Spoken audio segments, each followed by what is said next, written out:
So, Anu Shri, please read the translation. You can take Hare Krishna. You can take the mic. It's right there. Maybe two each. Yeah, we can go two each. And then Prabhuji can do. You can do two, and then Prabhuji can do two like that. You can do two translations, and then. I offer my respectful obeisances to that foremost of thieves, who is famous in Vraja as the butter thief, and who steals the gopis' clothes, and who, for those who take shelter of him, steal the sins which have accrued over many lifetimes. I offer my respectful obeisances to the foremost of thieves, who steals Srimati Radhika's heart, who steals the dark luster of a fresh rain cloud, and who steals all sins and sufferings of those who take shelter of his feet. Thank you. Avanish, Avanish and then Prabhuji can go. 3 and 4, translation 3 and translation 4. He turns his surrendered devotees into paupers and wandering, homeless beggar, alas. Such a fearsome thief has never been seen or heard of in all the three worlds. Mere utterance of his name purges one of a mountain of sins.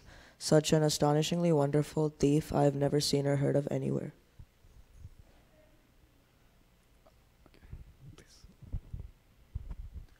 O thief, having stolen my wealth, my honor, my senses, my life, and my everything, where can you run to? I have caught you with the rope of my devotion. You cut the terrible noose of Yamaraj. You sever the dreadful noose of material existence, and you slash everyone's material bondage. But you are unable to cut the knot fastened by your own loving devotees. O stealer of my everything, O thief, today I have imprisoned you in the miserable prison house of my heart, which is very fearful due to the terrible darkness of my ignorance, and there for a very long time you'll remain, receiving appropriate punishment for your crimes of thievery. O Krishna, thief of my everything, the noose of my devotion remaining forever tight, you will continue to reside in the prison house of my heart, because I'll not release you for millions of aeons. Thank you. So, this is the month of Damodar, where we know the famous pastime of how Krishna, by crawling with a mortar tied behind him, he brought down those two tall Yamalarjuna trees, and they came down with a crashing sound. And the sons of the sons of Kuvera, Manigriva and Nalakuvera, they came out of that trees, and they were brilliantly effulgent as the demigods they should be. And they circumambulated the Lord. They offered their prayers to Krishna, and they left. Now, if somebody has helped you to come out from a very terrible situation, and if that person himself is in a dire bit of trouble, then the least you can do is help him out too, correct? Now, what was Krishna's position when this all happened? He was tied. So Nalakuvera and Manigreva, couldn't they at least do this? And he was an infant. Imagine an infant being tied like that. Your heart will melt, and anybody's heart will melt. And they would say, okay, we will help you also by, untying the rope around your stomach that Mother Yashoda has tied. But Srila Rupa Goswami writes that they couldn't do so any time because they didn't have that power of devotion to Krishna. Mother Yashoda's devotion to Krishna was in the Vatsalya Varas was so strong that she bound Krishna by her rope of love, and nobody had that capacity to undo it. So they didn't even attempt to do anything about it. They said, we offer and we'll go. To actually help Krishna in that situation that was not help at all. And it would have been pretty offensive to Krishna, because Mother Yashoda's love has been binding Krishna. So this particular verse is in line with that, the song. So we'll sing, we'll start. I promise you, we'll try to get through our syllabus. व्रजे प्रसिद्धं नवनीतचोरं गोपङ्गनानां च दुकुलचोरम्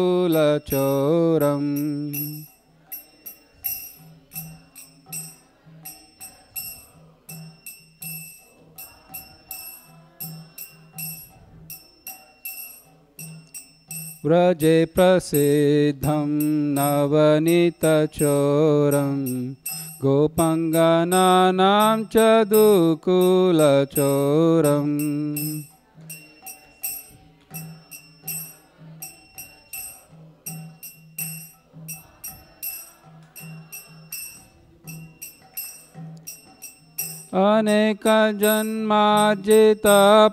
अनेकजन्मार्जितपापचोरं चौराग्रगण्यं पुरुषं नमामि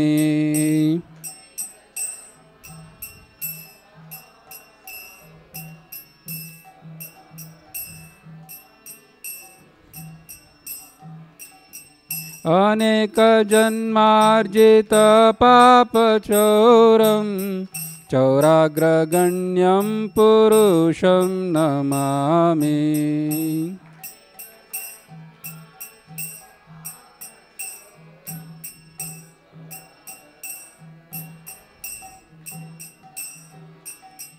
श्रीराधिकाया हृदयस्य चौरं नवाम्बुदश्यामलकान्तिचौरम्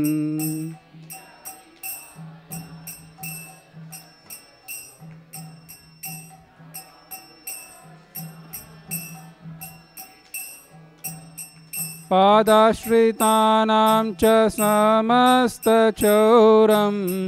चौराग्रगण्यं पुरुषं नमामि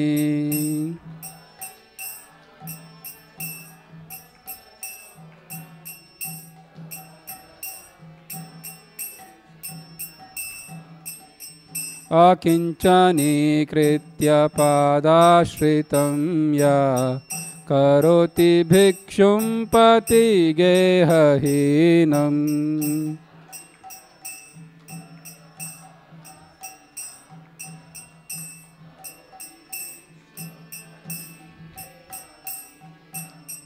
केनाप्यहो भीषणाचोरयिदृक् दृष्टश्रितो वा न जगत्त्रयेऽपि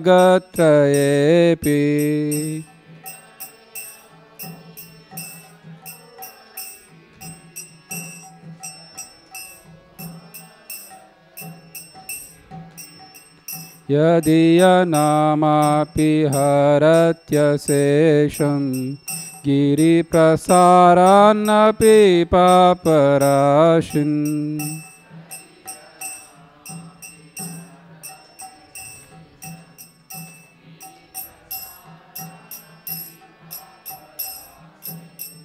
आश्चर्यरूपो ननु चोरयिदृक् दृष्टश्रितो वा न मया कदापि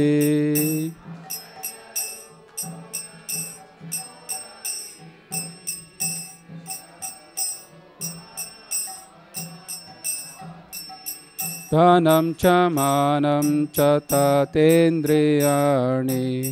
प्राणांश्च हित्वा मम सर्व एव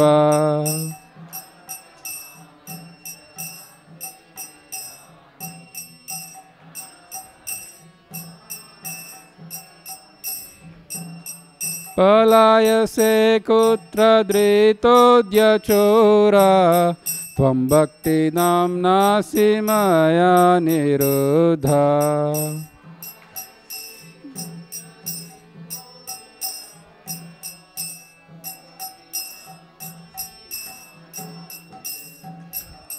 चिन्नत्सि घोरं यमपाशबन्धं भिन्नत्सि भीमं भवपाशबन्धम्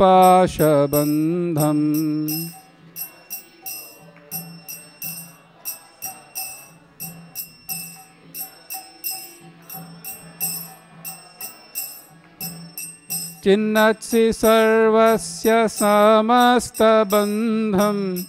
नैवात्मनो भक्तकृतं तु बन्धम्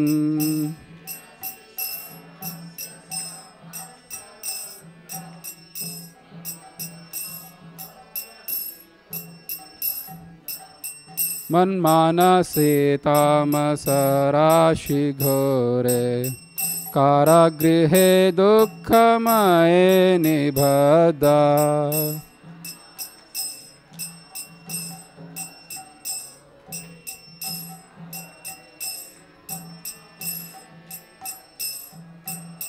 लभस्व हे चौरहरे चिराय स्वचौर्यदोषोचितम् एव दण्डम्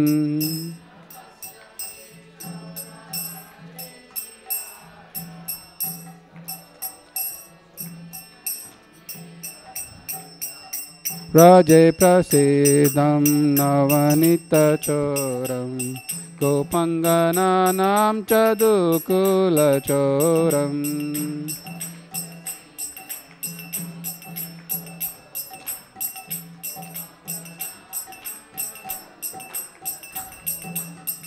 अनेकजन्मार्जित पापचोरं चौराग्रगण्यं पुरुषं Namami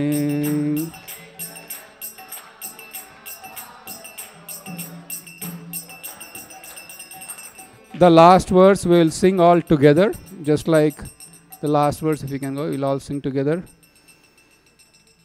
Karagrihe vasa sada hridaye madiye madbhakti pasha drid bandhana nischalasan tvam krishna he pralaya koti shatantarepi sarvasva chaura hridayan namochayami. Haribol. You have to come sit on the carpet, please. This is the etiquette in the temple that nobody sits on the floor. Please. Or you can get a mat. Ananda Kishore Prabhu, thank you. That's amazing service. So, today we'll be doing the Ishopanishad, the main topic of why we are here. So, we'll start off with our Mangalacharan prayers and then we can get started.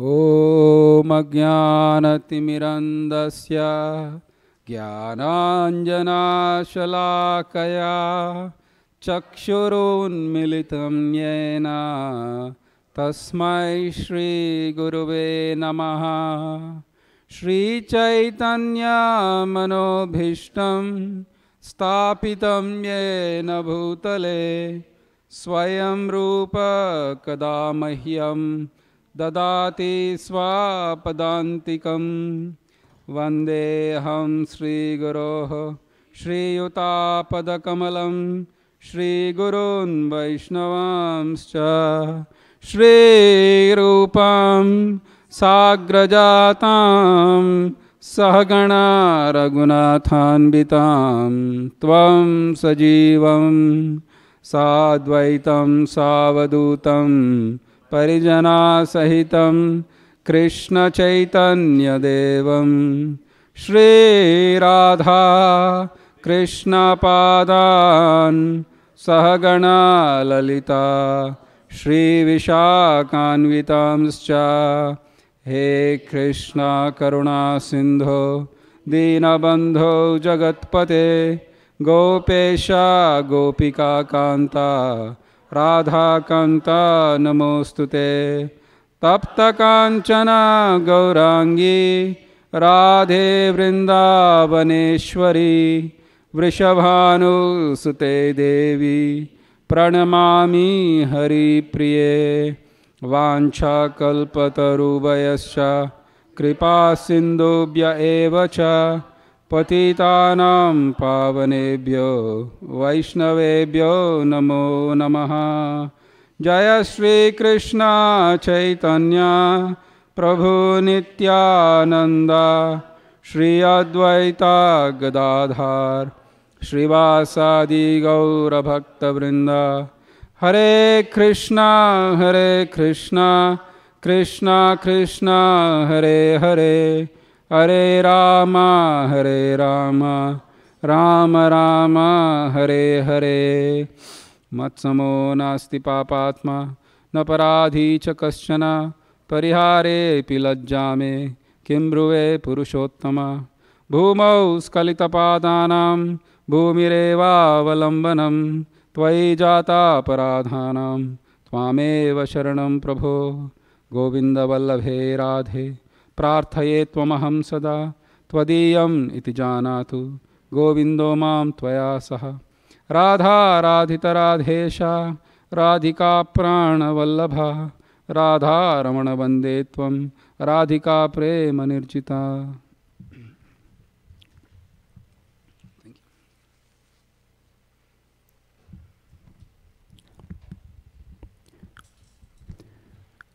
So this is the 5th batch of Bhakti Shastri.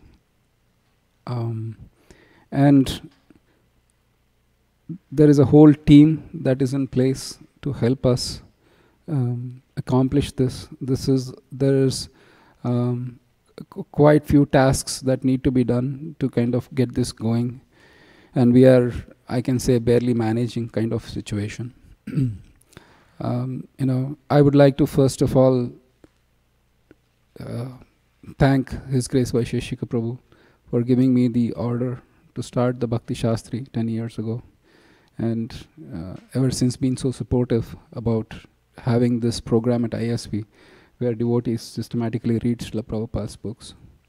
I would also like to thank Shamalangi Mataji for being the admin of the group, helping with so many aspects in terms of the administrative work. Then also Sudeep, who kind of helps with the homework, or I think he's going to jump back again, hopefully.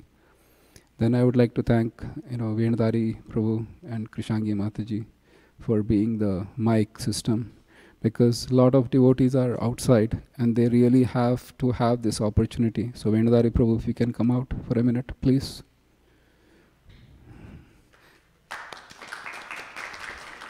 Huh? Krishangi Mate is there, right here? Okay, Mate, come out, please.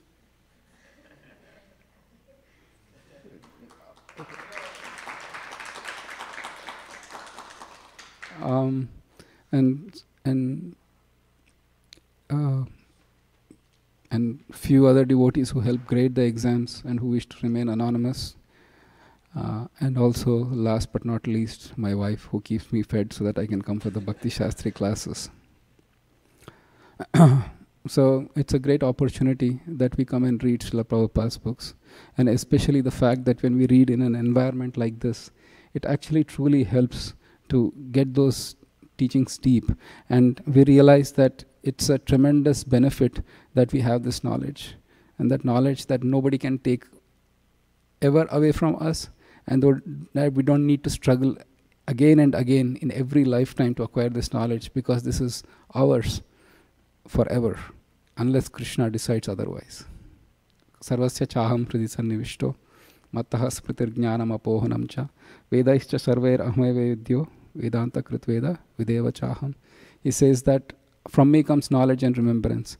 But know for fact, if we are always favorable to Krishna, there is no need for him to take away that remembrance. In fact, it will be counterproductive when he says, always think of me and remember me.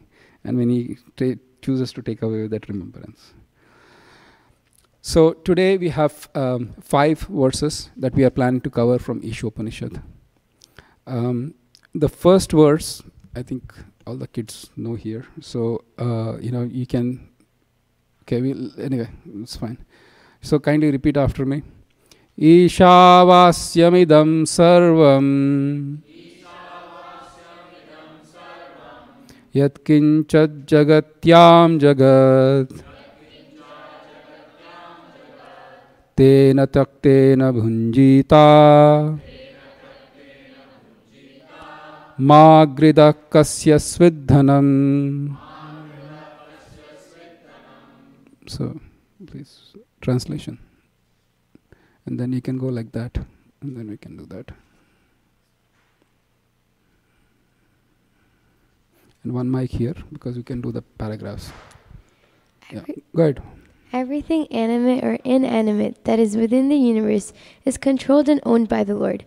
One should therefore accept only those things necessary for himself, which are set aside as his quota, and one should not accept other things, knowing well to whom they belong.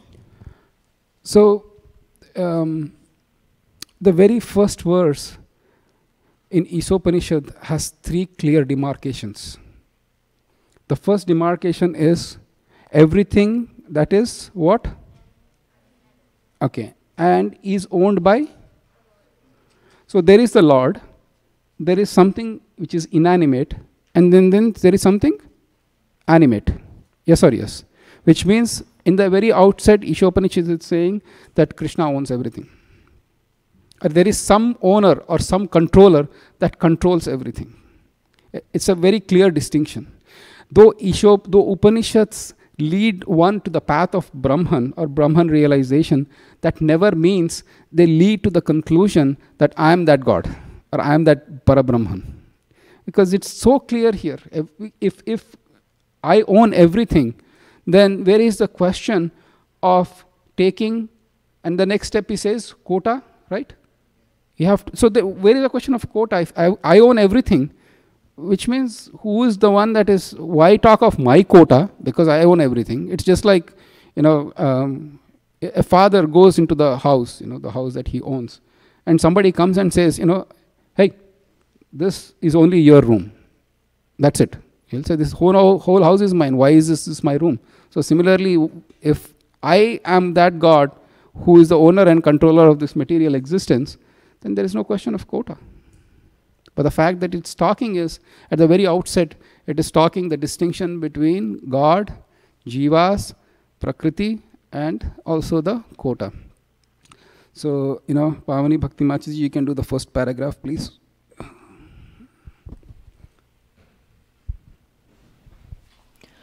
Vedic knowledge is infallible because it comes down through the perfect disciplic succession of spiritual masters, beginning with the Lord himself. Since he spoke the first word of Vedic knowledge, the source of this knowledge is transcendental.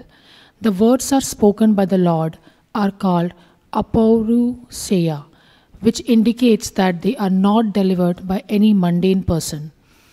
A living being who lives in the mundane world has 4 defects. He is certain to commit mistakes, he is subject to illusion, he has a propensity to cheat, and his senses are imperfect. No one with these 4 imperfections can deliver perfect knowledge. The Vedas are not produced by such an imperfect creature. Vedic knowledge was originally imparted by the Lord into the heart of Brahma, the first created living being, and Brahma, in his turn, disseminated this knowledge to his sons and disciples, who have handed it down through history. So the other thing is, the people might question, how do you know what we know? So earlier we already discussed that, why the Vedas, because they are, what does Apaurushaya means?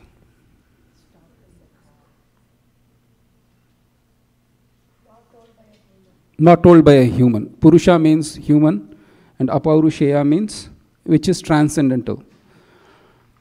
In that context, Purusha is also sometimes used to denote the Supreme Personality of Godhead. But in Bhagavad Gita, when we do that, at places it's mentioned there are 2 types of Purushas.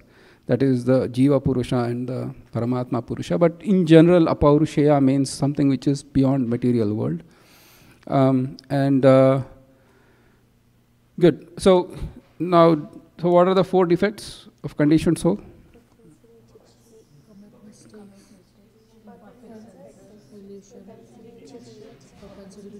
Yeah. Please remember, you never know. So, all right. So the second paragraph, please, Sirishamati. Since the Lord is Purnam, all perfect, there is no possibility of his being subjected to the laws of material nature, which he controls. Sorry, here I have a quota, which means the Lord also has a quota. Because I have quota, no, it doesn't work that way. Because he owns and controls, and in that sense. But please understand, when he comes, he acts in such a way that he is very, very respectful. It's not like when he comes, he acts, oh, this is mine. No, he is very, very respectful. And he makes sure that if it belongs to you, he'll never, ever take it away from you unless it is time. He is perfect in that sense. He has allotted that quota and he'll keep that quota for you till time comes. But go ahead. However, both the living entities and inanimate objects are controlled by the laws of nature and ultimately by the Lord's potency.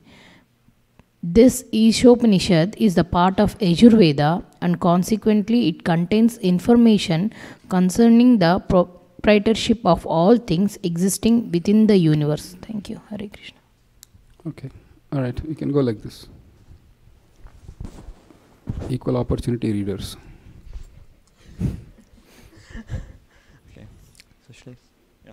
The Lord's proprietorship over everything within the universe is confirmed in the 7th chapter of the Bhagavad Gita, 7.45, where Para and Apara Prakriti are described. The elements of nature, earth, water, fire, air, ether, mind, intelligence, and ego all belong to the Lord's inferior material energy, Apara Prakriti, whereas the living being, the organic energy, is his superior energy, Para Prakriti. No, go ahead. Both of these Prakritis or energies are emanations from the Lord, and ultimately he is the controller of everything that exists. There is nothing in the universe that does not belong to either the Para or the Apara Prakriti. Therefore, everything is the property of the Supreme Being. So another thing we learn from this verse of Ishopanishad is that we are just like the visitors to a hotel where we are going to stay temporarily. Yes or yes? You book a room, you go there, and then the person there will say, okay, this is your room. You can fight and all that, saying this room is blah, but ideally, by and large, the principle is that you get your quota or your room for that. Though there may be a 1,000-room hotel, you will still get your quota or whatever you paid for. And then the higher you pay, the better suite you get, or the lower you pay, the lower you get. But eventually, that belongs to the owner of the maintainer or the property. So similarly, Krishna is the controller of everything, and he gives allotted quota, and when time comes, he'll take it away. And that is the nature here. Another thing,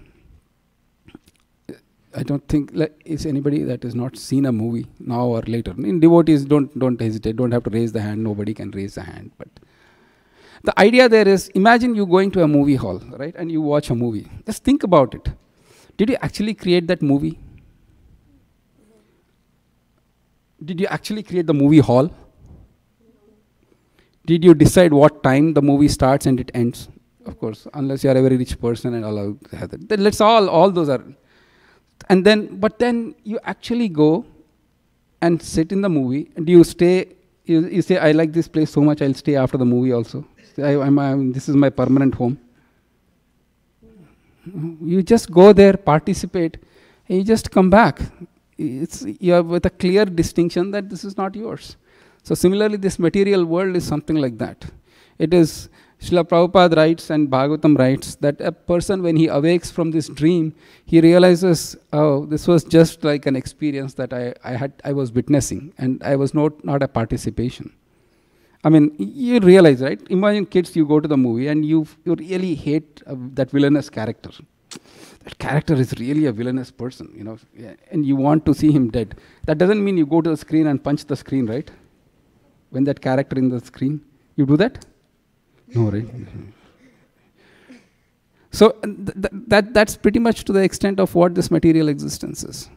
And it's unfortunate that people come here and fight and have such a deep misconception that somehow this is my existence. I live only once, and then I have to really fight for scrap everything that I can accumulate, which things anyway you kind of leave at the time of death.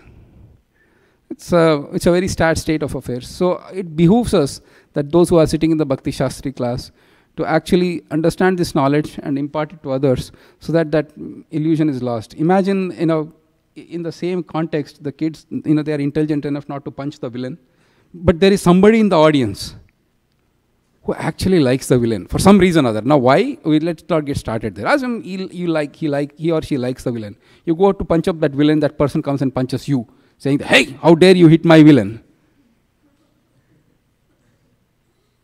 You neither have anything to do with that villain who is just a mere imagination of the screen. So the whole fights of this material existence are just over things that you think belongs to me, and somebody else says belongs to me, and then we fight about it. And in the end, we both leave it and just move along in life. In fact, it is, if you want to read more on this, read the 12th canto. There is a particular section, in Bhagavatam has many Gitas or verses, but this is called Bhumi Gita. Bhumi Gita is Mother Earth. She says, she laughs. She says, since time immemorial, many, many kings have come, and they thought this land is mine and this land is mine. And they both fought to death over it, and they are consigned to the bins of history, and I still remain. And another thing, kids, those who have siblings especially.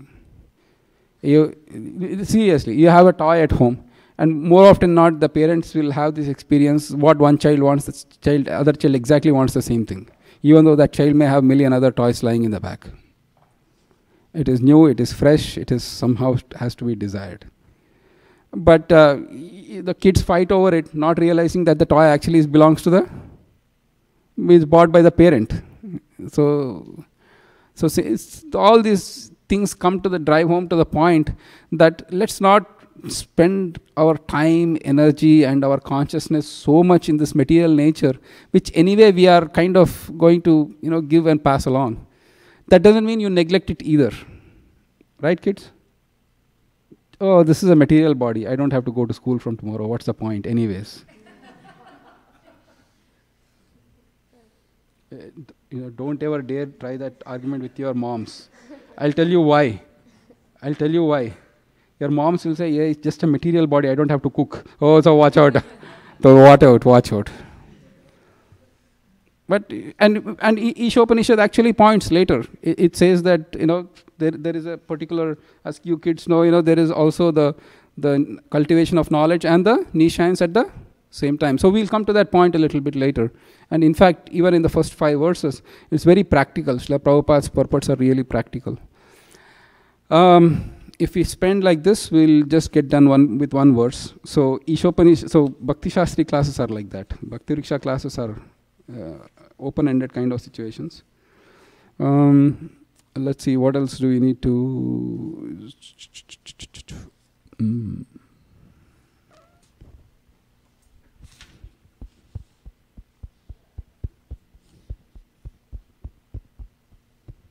Oh, another interesting thing. Let's go to paragraph in the modern society. Yeah, and then if you come down... Okay, actually, you know what? Prabhuji, please read. Please read this paragraph. Oh, this row. So it goes second row. Equal opportunity readers. In modern society, there is always a great quarrel between the laborers and the capitalists. This quarrel has taken an international shape, and the world is in danger. Men face one another in enmity and snarl just like cats and dogs. Sri Ishopanishad cannot give advice to the cats and dogs, but it can deliver the message of Godhead to man through the bona fide acharyas, holy teachers. The human race should take the Vedic wisdom of Sri Ishopanishad and not quarrel over material possessions. One must be satisfied with whatever privileges are given to him by the mercy of the Lord. There can be no peace of the communists or capitalists or any other party who claims proprietorship over the resources of nature, which are eternally the property of the Lord. The capitalists cannot curb the communists simply by political maneuvering, nor can the communists defeat the capitalists simply by fighting for stolen bread.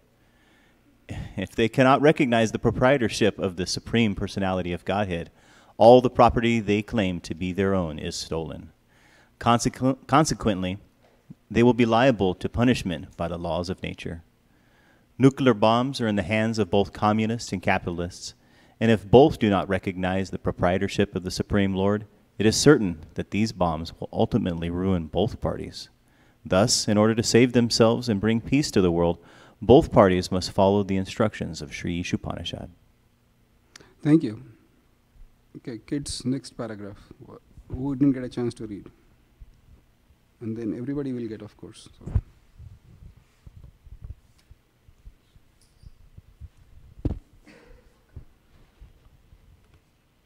Who is the elected speaker? Okay. Okay, you read that paragraph. Human beings are not meant to quarrel like cats and dogs. They must be intelligent enough to realize the importance and aim of human life. The Vedic literature is meant for humanity and not for cats and dogs. Cats and dogs can kill other animals for food without incurring sin. But if a man kills an animal for the satisfaction of his uncontrolled taste buds, he is responsible for breaking the laws of nature. Consequently, he must be punished. So there is a saying, man is a social animal, right? No, we are not. Man is a social human. Woman is a social human. Because Srila Prabhupada emphasizes in depth. Because think about it, actually at the height of the dissatisfaction of academics in my life, probably 8th, 9th, 10th grade, around that time. We used to bike to school, and one day I woke up late, and my mother had to really motivate me strongly, to putting it mildly, to go to school. And then as I was biking, I saw this dog was lying on the road. It was relaxing in life. No cares, no worry. I was thinking, the dogs don't have to give exams. And that day was exam day. Tests, quarterly, half-yearly, some tests, some myriad of tests that you have to take in a year. I was thinking, this dog's life is so great. It doesn't have to go anywhere. It gets some food. It doesn't have to earn a degree. No quarterly tests, no grades. Then after reading Ishopanishad, I said, thank God for I'm not a dog. Because their lives, it may seem really nice, but their life is so strongly bound by material existence. And the worst part is they have no hope of at least getting even slightest trace of this knowledge that leads us out of this material existence. Temporarily it may seem great, but in the long run, their lives are miserable. Because the fear that consumes animals is astounding. Think about it. The squirrel, the girls, you know that squirrel or like a rabbit or some other cutie animal, you go to touch it and then it'll think, oh my God, this lady has come to kill me, and so they'll run away. Right? So the fear is so strong, deeply rooted. And the animals, they can eat anything. They don't have, marriage and divorces among animal communities. They really don't have to offer food before they can eat it. So, and things like that are mainly for human beings. Because we are humans, we get a better understanding and we get a better facilities so that our life is more a life of awareness, to know why I have been given this position and how to get out of it. Right? And then Mataji, Purnima Mataji, the last paragraph, and we'll complete off the first verse. The last paragraph. The root of sin. Venudari Prabhu, the root of sin. Last paragraph. The root of sin is deliberate disobedience of the laws of nature through disregarding the proprietorship of the Lord. Disobeying the laws of nature or the order of the Lord brings ruin to human being. Conversely, one who is sober, who thinks the laws of nature and who is not influenced by unnecessary attachment or aversion is sure to be recognized by the Lord and thus become eligible to go back to Godhead, back to eternal home. Thank you. So that is the biggest gain of the human life. Labdhva sudurlabham idam bahu sambhavante. Srimad Bhagavatam says, Labdhva sudurlabham. It's very rare to achieve a human form of life. Labdva sudurlabham idam bahu sambhavanti. It's very, very rare. So in that sense, technically every one of us hit his jackpot, because we can use this opportunity to cultivate. We might not, sometimes spiritual life becomes, oh my God, there are so many rules, so many regulations. What if I don't get successful? That's another problem with modern existence. Either you are a total success or you are a total failure, total loser. I didn't mean to use that, kids. Don't use it against anybody, because nobody is, including you. So, but spiritual life is not like that. In fact, Krishna is saying, just do a little. He's encouraging in so many ways in Bhagavad Gita. He's saying, just do a little. That will protect you from lot of anxiety and fears. Do a little, and in the next life, even if you fail, you will, in the Dhyana Yoga it's mentioned. In Dhyana Yoga, which is the yoga where it's a, till 6th chapter of Bhagavad Gita, it's a DIY, do-it-yourself project.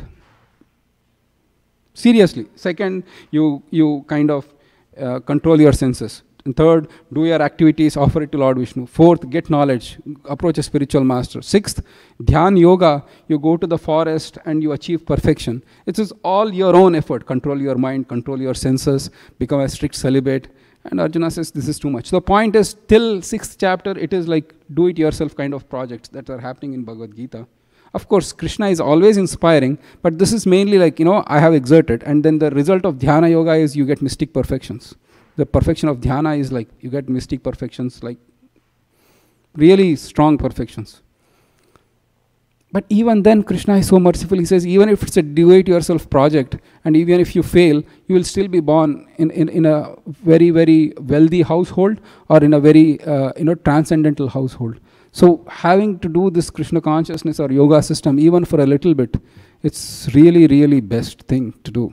Even if you think that the failure or success is not going to come or not come, it really doesn't matter, because you are successful. You are victorious just by starting devotional service. And just to see the end of it, and I'm not making this up, Srila Prabhupada actually writes in one of the purports. And if you are actually successful in spiritual life, just think about the happiness. Is that in the first verse? No. Okay. The nice purports. Actually, I wish we had time to go through deeply. But okay, text, mantra 2. Yes, Prabhuji. How is our quota determined? Is it a result of our karmas, or is it some past event?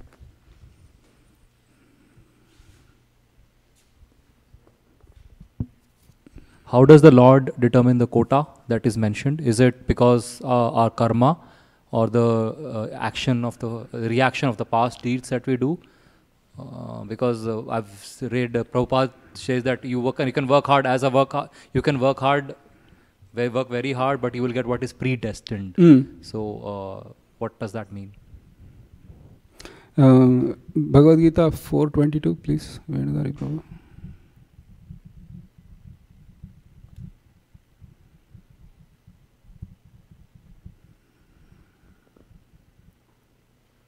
Kindly repeat after me. Yadrichalabha santushto dvandvatito vimatsaraha samasiddhava siddhau cha kritvapi na nibadyate. Kids, Avanish, did you get a chance to? Okay. You can do the translation, please. There should be 2 mics, Nespa. All right, use one. You can keep on here and there. He who is satisfied with gain which comes from its own accord, who is free from all duality and does not envy, who is steady in both success and failure, is never entangled, although performing actions. So Krishna is saying that your quota will come of its own accord. You keep doing your duties and you will get it. Good will come, bad will come. It's something that is, then the question comes is, especially the kids, they'll jump on this. I'll just study 1 hour a day. Whatever grade comes, yadrichaya lava santushto.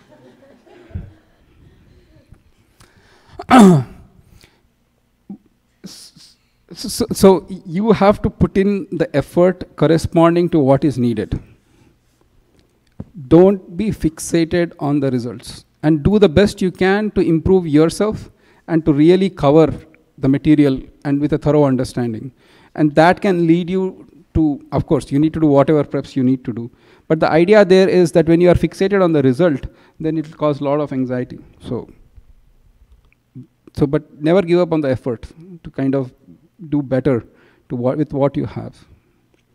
And for those who are adults, we do the best we can. It's not we shouldn't compete. It's not like, one of the big questions comes up in this context is, in the office, shouldn't I not aspire for, promotions and, going higher up in the ladder, or in the business, can't I increase my business year over year or whatever, and so on and so forth.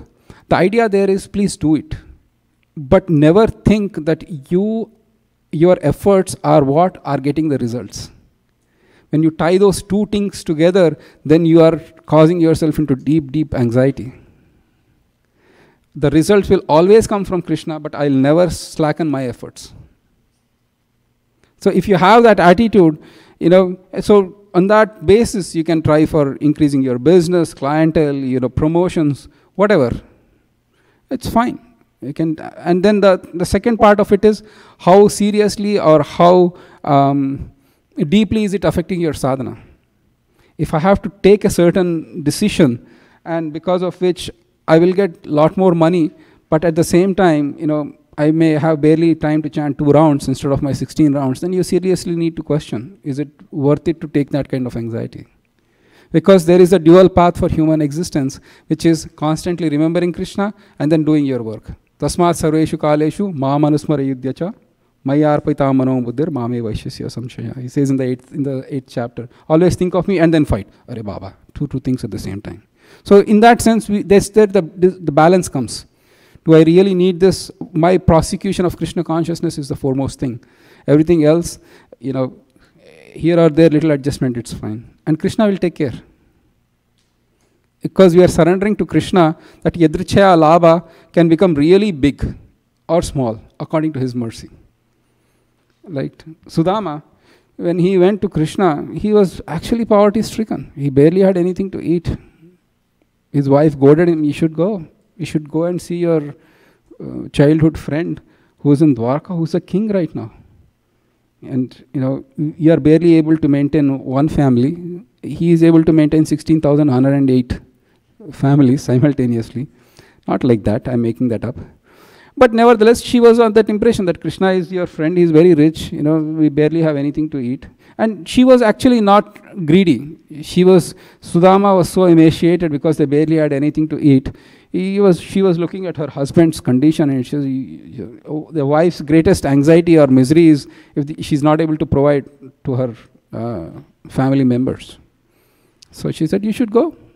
And then, as you know the story, when Sudama went, he basically, what did he take? I think he took a couple of Mercedes Benz, right, as a gift for Krishna. He took chipped rice, high quality chipped rice. Low quality. It's like he had to go and beg from her neighbors to get some chipped rice. They didn't have it at home. And then usually when you go and ask someone for something, they might not give you the best thing, right? They'll give you whatever, okay, take it, kind of thing. Kids also, this book I don't like. Oh, you can take it. How is it a gift, kind of things. With all due respect, I make up jokes, a lot of jokes. So don't take it personally. Or I'll stop making jokes. Your choice. What do you want? Thank you. And he went. And then the best part is that he was so hesitant to offer that chipped rice, which was really, and then he saw the opulence of Krishna, the goddess of fortune, personally fanning the Supreme Lord.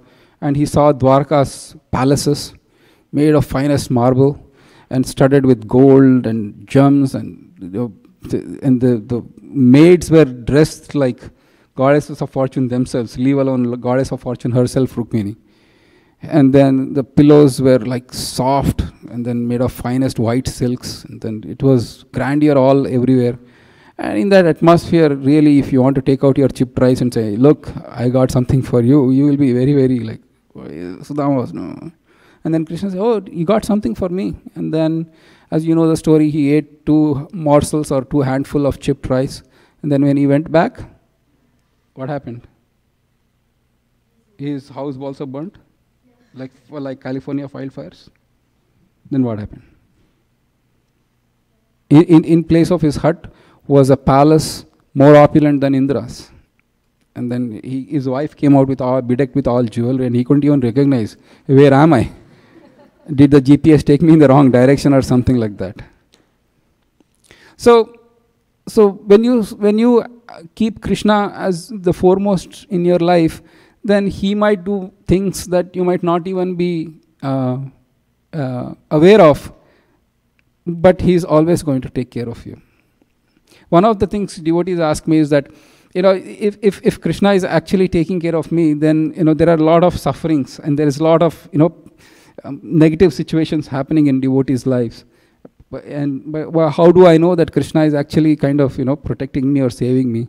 I always say, well, do you know the reference or the benchmark on the quota of that was supposed to happen today? I had a pinprick. Oh my God, if Krishna was there, he should not have put thorn on that road. The thorn went and it pricked and it's hurting me. Well, because you're a devotee of Krishna, he just put a thorn. Today, actually, you're destined to have a tire run over your foot. Think about that versus having a thorn. Oh, thank you, Krishna. So the idea there is, we don't know what was destined for you and how Krishna is protecting you.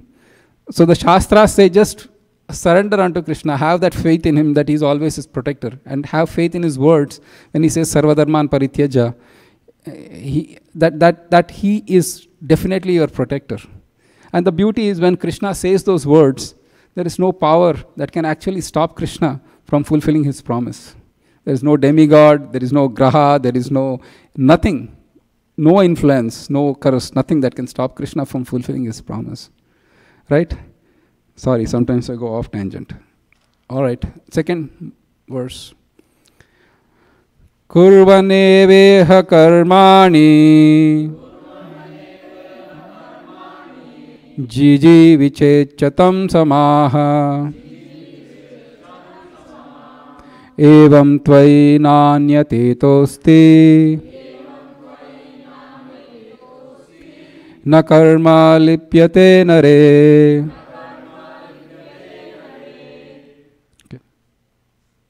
Okay.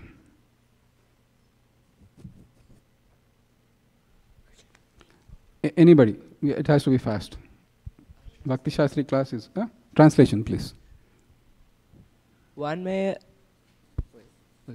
aspire to live for hundreds of years if he continuously goes on working in that way, for that sort of work will not bind him to the law of karma. There is no alternative to this way for man. Thank you. Okay. Who didn't get a chance? Okay. Purnima. First paragraph, please.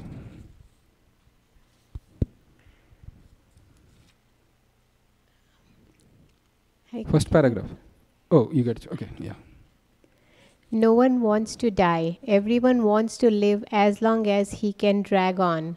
This tendency is visible not only individually but also collectively in the community, society, and nation. There is a hard struggle for life by all kinds of living entities, and the Vedas say that this is quite natural. The living being is eternal by nature, but due to his bondage in material existence, he has to change his body over and over. This process is called transmigration of the soul, or karma bandhan, bondage by one's work. The living entity has to work for his livelihood because that is the law of material nature, and if he does not act according to his prescribed duties, he transgresses the law of nature and binds himself more and more to the cycle of birth and death in the many species of life. Thank you, Mataji. Sorry. Venadari Prabhu, Srimad Bhagavatam 5:5-2, please. No, 552.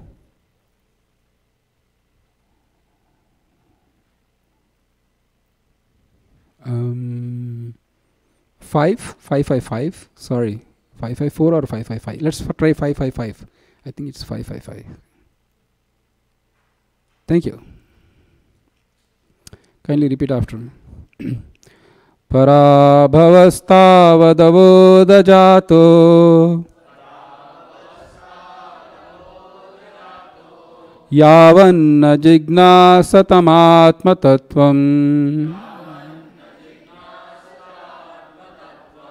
yavat kriyastavadamidam manovai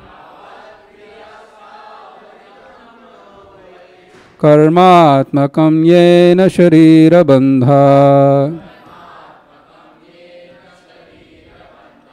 parabhavastavadavodhajato yavanna jignasatam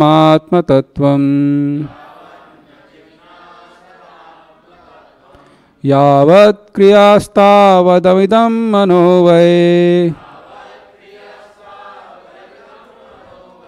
karmatmakam yena sharira bandha. Translation. As long as one does not inquire about the spiritual values of life, one is defeated and subject to miseries arising from ignorance. Be it sinful or pious, karma has its resultant actions. If a person is engaged in any kind of karma, his mind is called karmatmaka, colored with fruitive activity. As long as the mind is impure, consciousness is unclear, and as long as one is absorbed in fruitive activity, he has to accept a. So the same thing, karma bandha or karma bandhana means, Hare Krishna, welcome. Karma bandha or karma bandhana means that one acts on the material platform. Please give them a place to sit.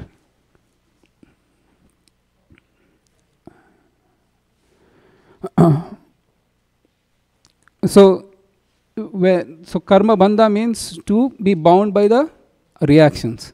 I've been living in this world since time immemorial. I don't even know how many quadrillions of bodies I've taken over my lifetime. Sometimes as a demigod, sometimes as a bird, sometimes as a beast, sometimes as an insect, sometimes as a fish. I have no idea how many births that I have passed. And each of the birth, at least in the human form of life, that I must have performed some karma or activities. And that karma will resultantly force me to take another body again. And Ishopanishad here says, Kurban eveha karmani jichi vichet satam samaha. Evam tvai nanyate tosti. Thank you. So, for the human beings, it is clearly mentioned that if you really want to be free from the cycle of birth and death, then one has to become free from the cycle of karma. Otherwise, if my activity is still, oh, I'll do this, then I get that. That mentality is called fruitive activity. And when you have that activity, then mentality, then you have to take on repeated birth again and again. All right, let's do the next paragraph, please. Who is this? Mataji. Second paragraph. Ishopanishad. Venudari Prabhu. Ishopanishad. He's not there? Okay. Okay, thank you. No, it's okay. He's doing it. Okay. Yeah, he's there. Second paragraph, Ishopanishad, please. All right. Please go ahead. You have to keep it little closer to your mouth. Oh, it's not on. Oh, sorry, Mataji, about that. Okay. Other life forms are also subjected to the cycle of birth and death. But when the living entity attains a human life, he gets the chance to get free from the chain of karma. Karma, akarma, and vikarma are very clearly described in Bhagavad Gita. Actions that are performed in terms of one's prescribed duty, as mentioned in the revealed scripture, are called karma. Actions that are free from the cycle of birth and death are called akarma, and the actions that are performed through the misuse of one's freedom and that direct one to the lower life form are called vikarma. Of these three types of action, that which are free, one from the bondage of karma is preferred by the intelligent man. Ordinary man wish to perform good work in order to be recognized and achieve some higher status of life in this world or in the heaven. But more advanced man wants to be free altogether from the action and reaction of the work.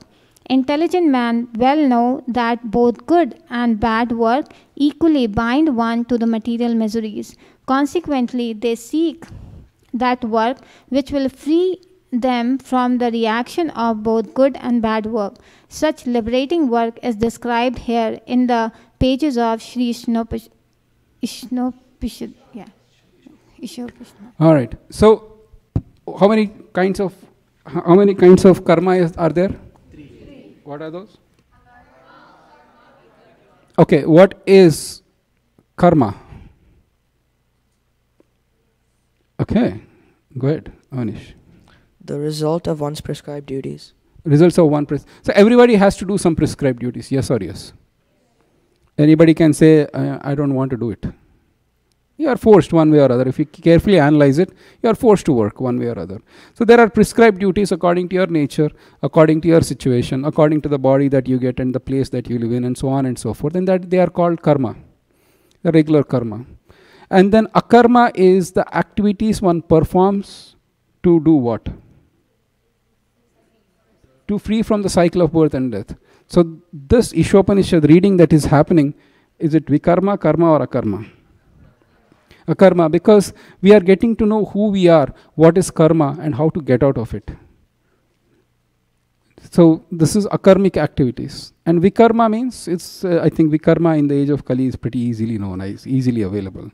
Because in time of Maharaj Parikshit, when he was beating the bull, and and then Kali was beating the bull, and Maharaj Parikshit challenged him. And Kali said, I surrender unto you, I need some place to live. And what are the 4 places that Maharaj Parikshit said he can live? Where there is intoxication, there is gambling, there is meat eating and illicit sex. And then Kali said, I don't see anything of that happening in your kingdom. I need a 5th place. What was the 5th place? Hoard gold. Gold hoarding. All right. But in vikarma, right now, I think is pretty, right? Everybody knows vikarma. Let's not get in too much into details. Vikarma is activities against the scriptures that cause one to go lower and lower species of life. Even forget lower species of life. Even if you do the vikarmic activities, you can feel the effects. You can really feel the effects. For example, a person might be, too addicted to, say, cigarettes, right? And then you can feel the effects in the later stage of your life. It's really horrible. What happens, it seems, is that, okay, so let's all breathe one breath, deep in and deep out. What happens for those who are like long time smokers, the power to breathe out is destroyed. Okay, do the next thing. Just keep breathing without breathing out.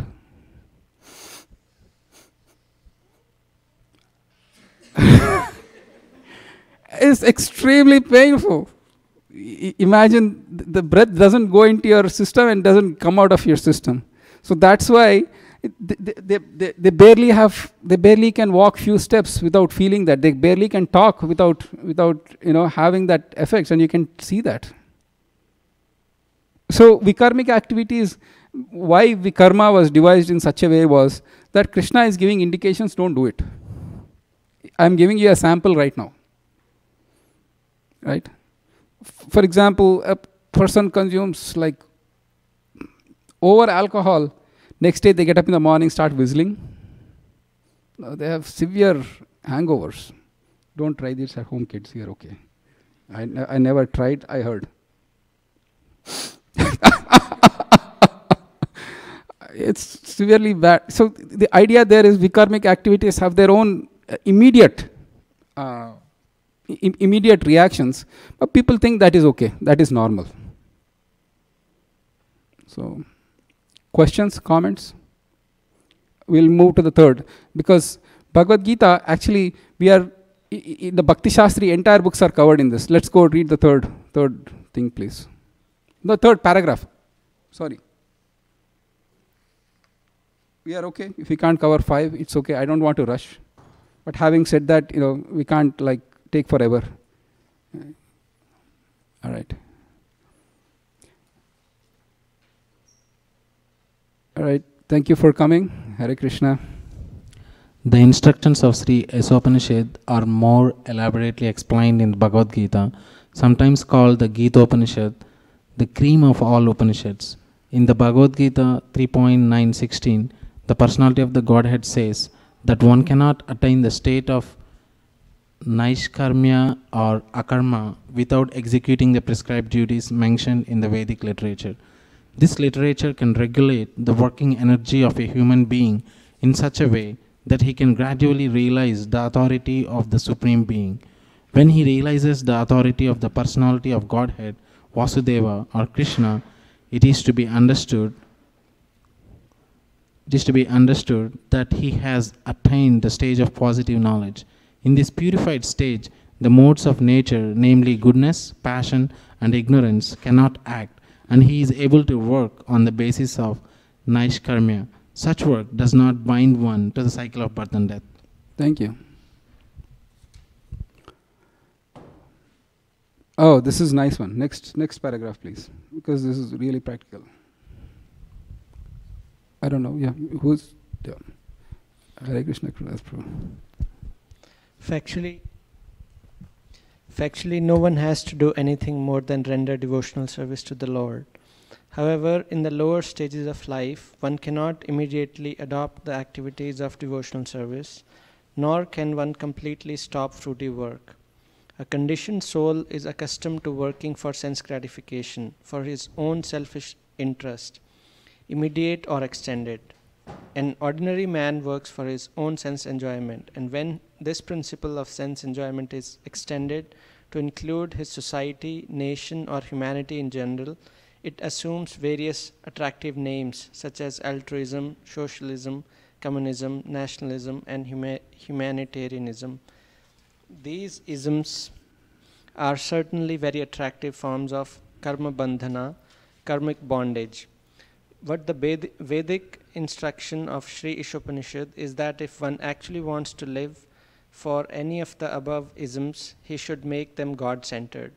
There is no harm in becoming a family man, or an altruist, a socialist, a communist, a nationalist, or a humanitarian, provided that one executes his activities in relation with Isavasya, the God-centered conception.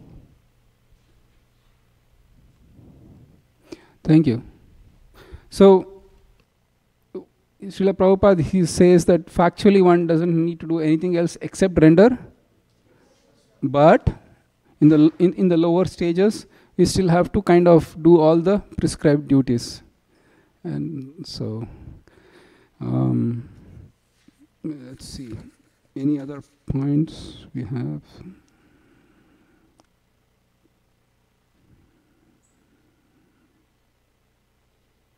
Okay, in the Bhagavad Gita, the next one I'll just read quickly. The first, in the Bhagavad Gita 240, Lord Krishna states that God-centered activities are so valuable that just a few of them can save a person from the greatest danger.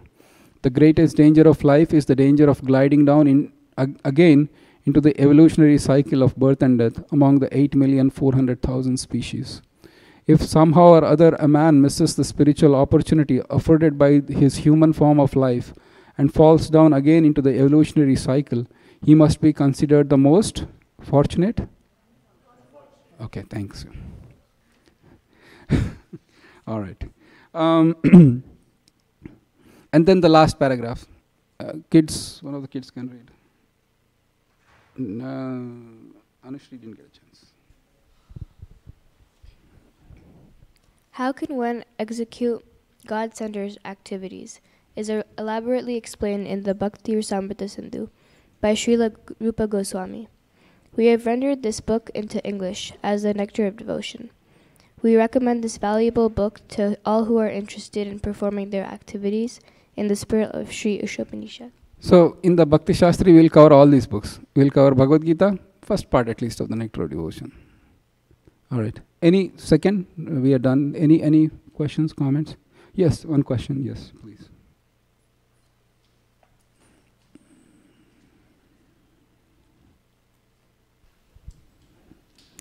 Is the akarma described here the same as akarmini in Bhagavad Gita 2.47? Is the question mark. If so, it is good or bad? Second question mark. From Bhagavad Gita 2.47, it seems neither karma and akarmini are advised? Question mark. Kindly clarify.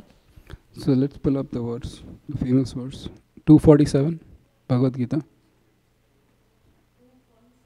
Yeah, 247 is the famous Karmanyavadikaraste verse. Let's pull it up.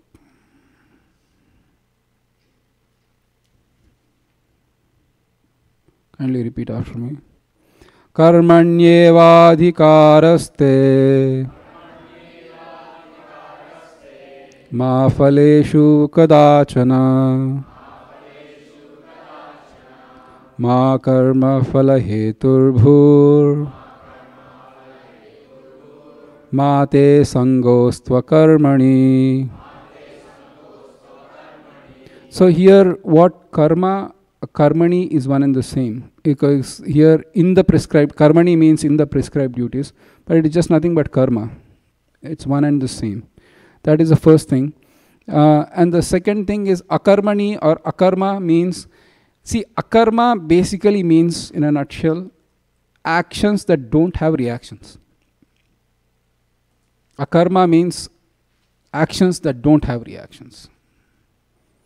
Karma and vikarma are actions which will have reactions. Vikarma is usually negative, because it's sinful activities. The reactions are more or less, most of the times, negative. But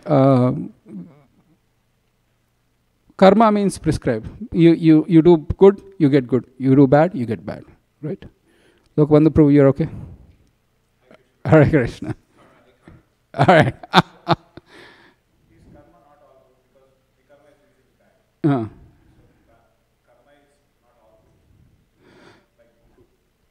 Karma is not all good.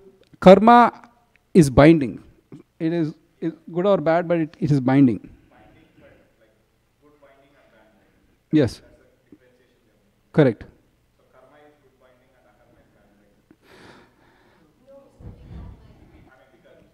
So, no. So, karma is prescribed duties. I'll tell a simple example.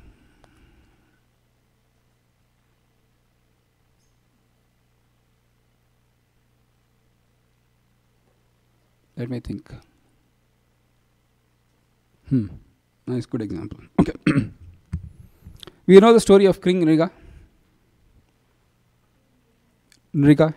Should I tell the story a little bit? Or? All right. Once Krishna's sons, they were playing in Dwarka. They were playing in the forest outside the palace hall. And they were playing around and they stumbled upon this old well. That well was like pretty deep. And they peered into the well, and in the bottom, lo behold, there was a beautiful lizard with like shining colors, a big lizard, shining colors. Of course, women have that look as Purnima Mataji, but boys are fascinated.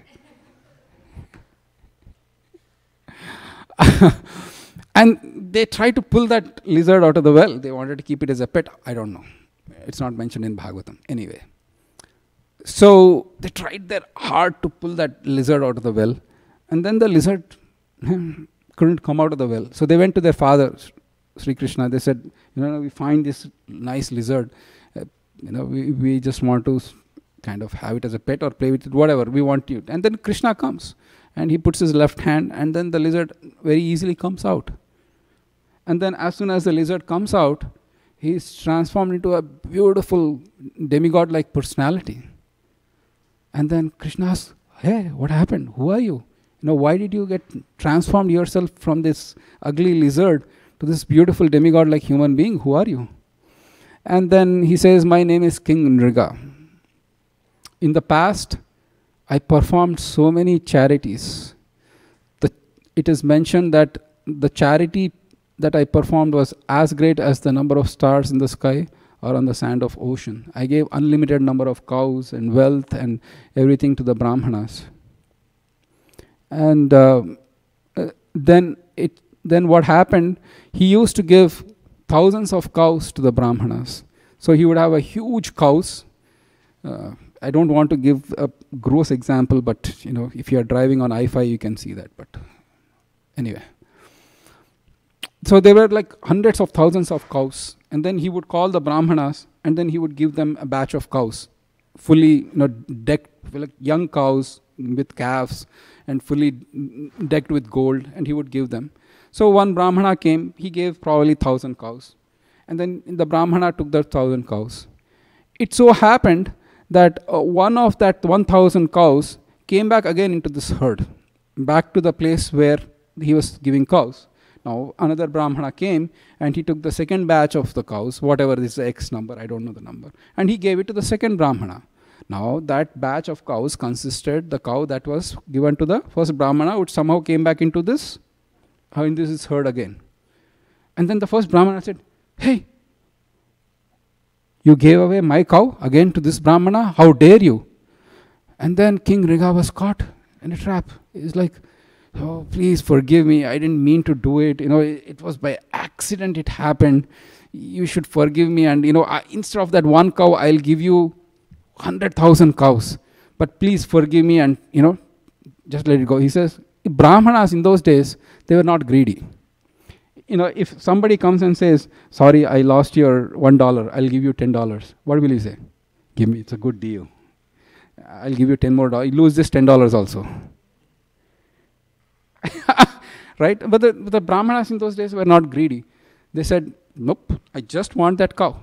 I don't care about your 100,000 or whatever cows you're giving. I just want that. And then but the second Brahmana said, hey, you gave me this cow. How can you take it away from me? And then both the Brahmanas left in a huff. And then King Nriga, he was disappointed. And then after his death, he went to Yamaraj. And then Yamaraj said, the amount of charity you have done is astounding. Nobody could have done that much charity as you did. You will have a long life in heavenly planets and you will enjoy it tremendously for the charities that you have done.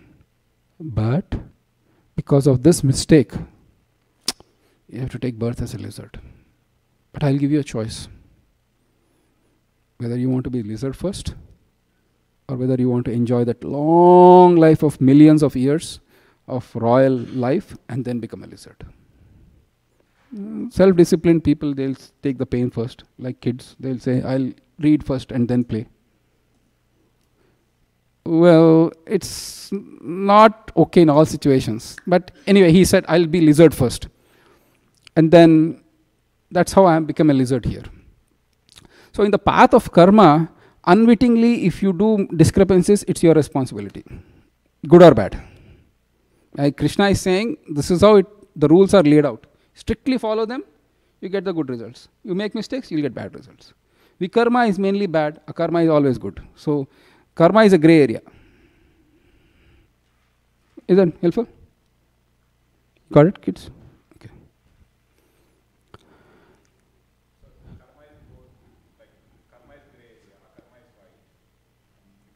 Most of the times. Again, vikarma, suppose here is the thing. I killed a person. Is it karma, akarma or vikarma? That's why Krishna is saying, that's why he's saying the differentiation between karma, vikarma and akarma is difficult. Even the intelligent people fail to understand the ramifications. That's why when I talk of karma, it's better not to go back and try to discover your past. Don't do the audit trail, seeing what happened in the life. You can't get to it. I killed a man, that can be actually akarma, karma, or vikarma.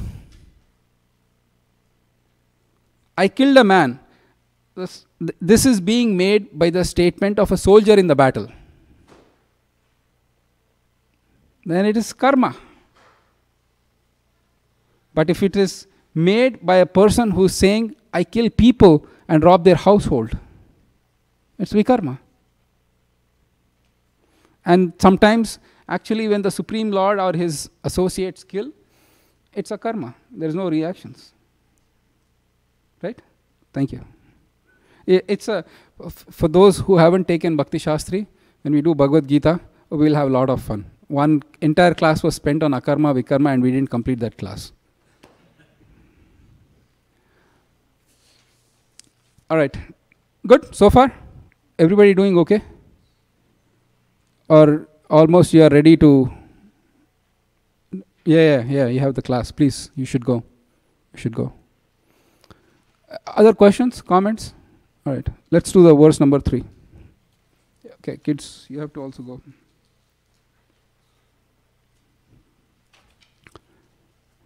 And kindly repeat. Asurya nama te loka andena tamasavritaha tamste pretyabhigachanti ye ke chatmahano janaha. Okay, Mate, who wouldn't get a chance to read?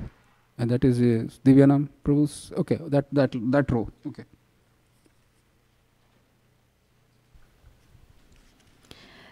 The killer of the soul, whoever he may be, must enter into the planets known as the worlds of the faithless, full of darkness and ignorance. Thank you. Can you also do the first paragraph, please? Human life is distinguished from animal life due to its heavy responsibilities. Those who are cognizant of these responsibilities and who work in that spirit are called Srivas, godly persons, and those who are neglectful of these responsibilities or who have no information of them are called Asuras, demons. Throughout the universe there are only these two types of human beings. In the Rig Veda, it is stated that the Suras always aim at the lotus feet of the Supreme Lord Vishnu and act accordingly. Their ways are as illuminated as the path of the sun. Thank you. So, the first verse says, who owns and controls everything?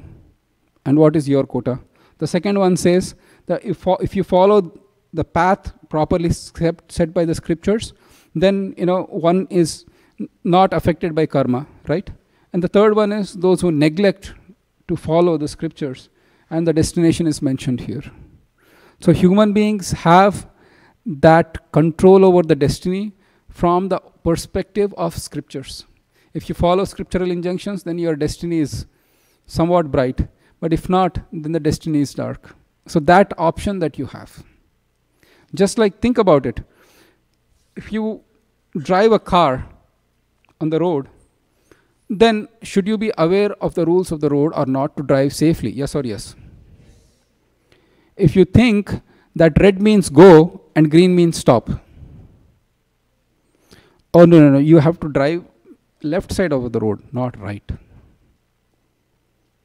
Then when the cop pulls over saying that, hello, I don't know. Well, that is the human form of life, is to actually know. And the cop pulls over and he says, like, I didn't know, that's why I did this.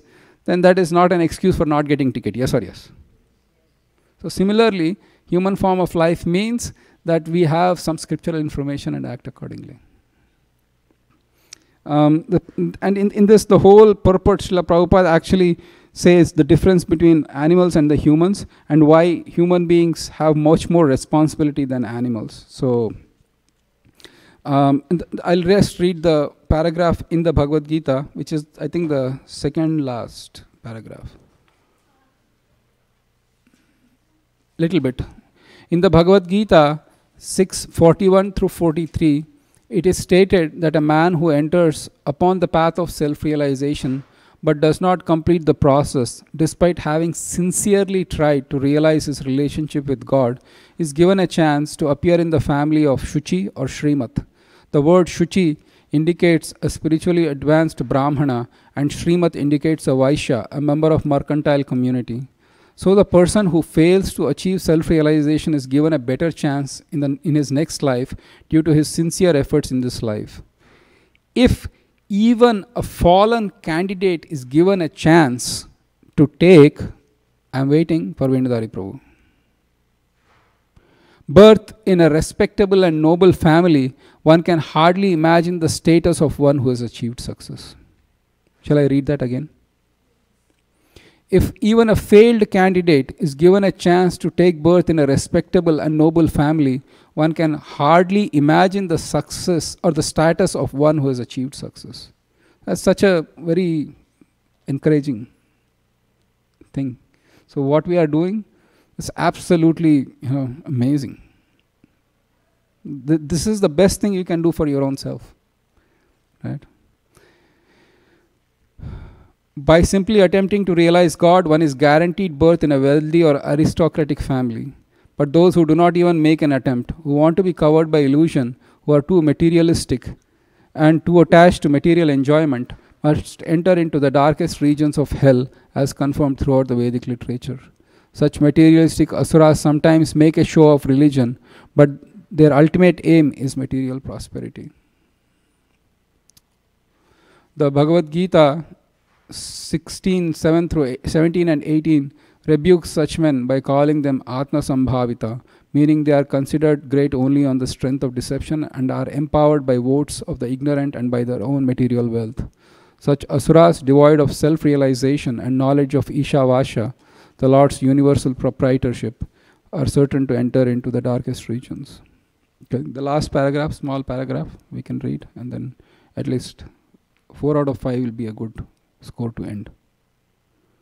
Who wants to read the last? Prabhu, you got a chance? Oh yes, Sandeep ji. Divyanam Prabhu, you didn't get, right? Okay, you go for it. The conclusion is that as human beings, we are meant not simply for solving economic problems on a tottering platform, but for solving all the problems of the material life into which we have been placed by the laws of nature. Thank you. Into which we have been placed by the laws of nature. As I mentioned in few other places, when you are born, you don't get a menu card. Where do you want to be born? How, in which wealthy family you want to be born? Whether a fair skin or a dark skin, so on and so forth. We just take birth. That's it. Questions, comments? You have a question? Yes, Matthew.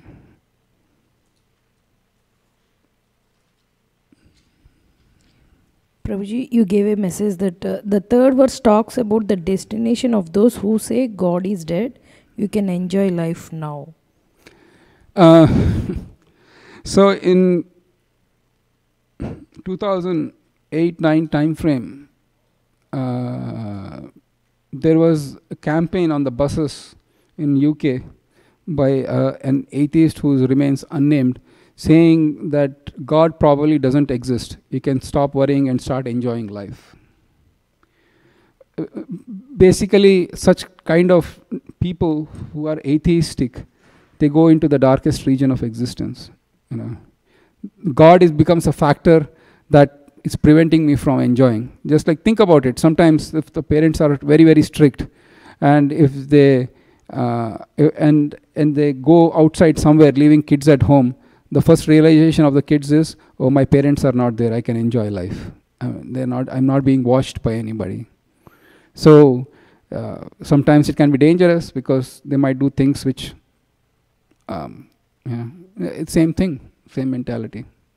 But Krishna is watching. He is sitting inside me.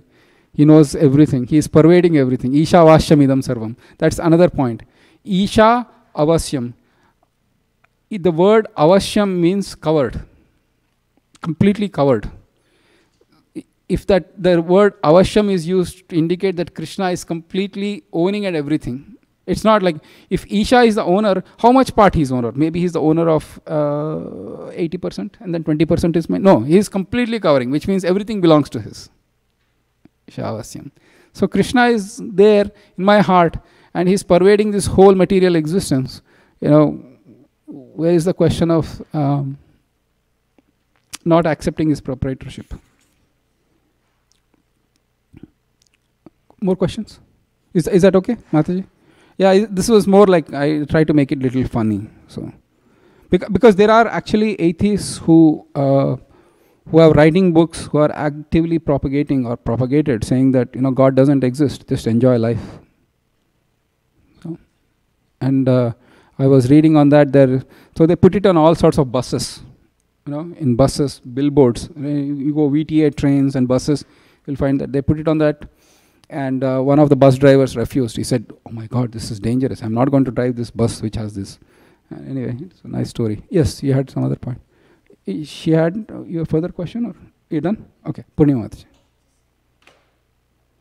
In the same lines of doubt, like you said, like to get human form of life, it takes so much of pious credits to get into the human form of life out of that 8,400 million species.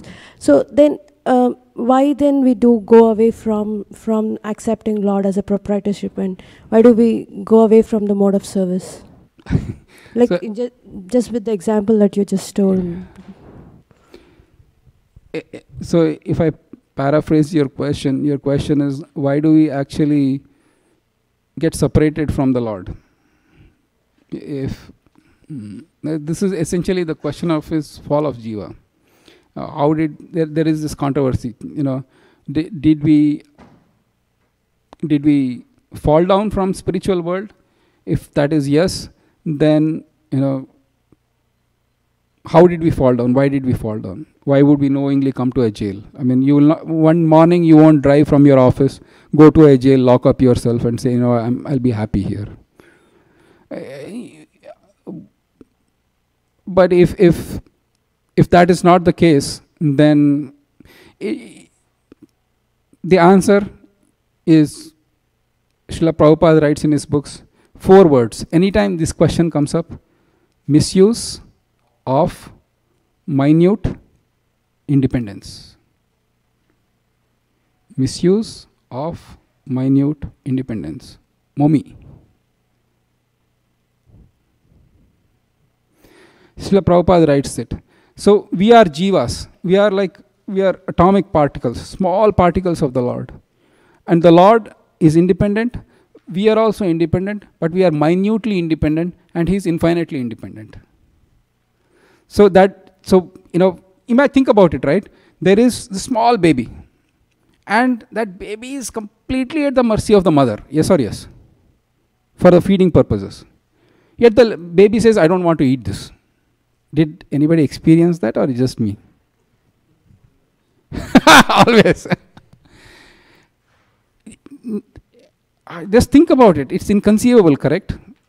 I mean, hey, I am the master, or I am your maintainer. Without me, you will die. How dare you say no to me? But baby says no, and if mother is unconditional love, she will try to make baby happy by not taking it personally. You said no to me? Let me see. Open your mouth. He'll never do that. So, the Lord will also not do that.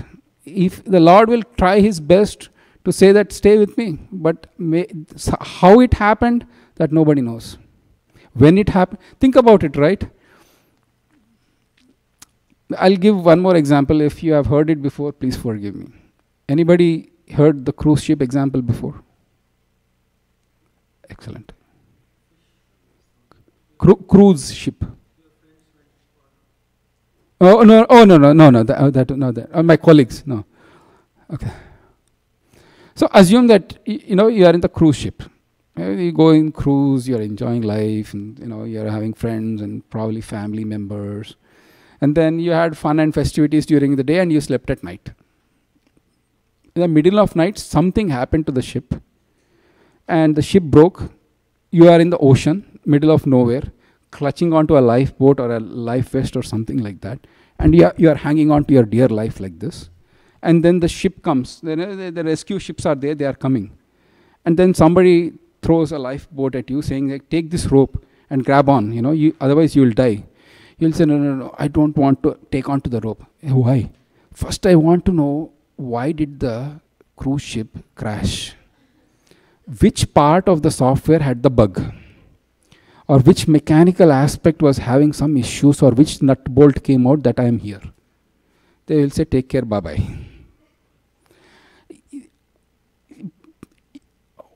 Did I come like 10 billion times, 10 billion times, 10 billion times to the power of infinity lifetimes ago?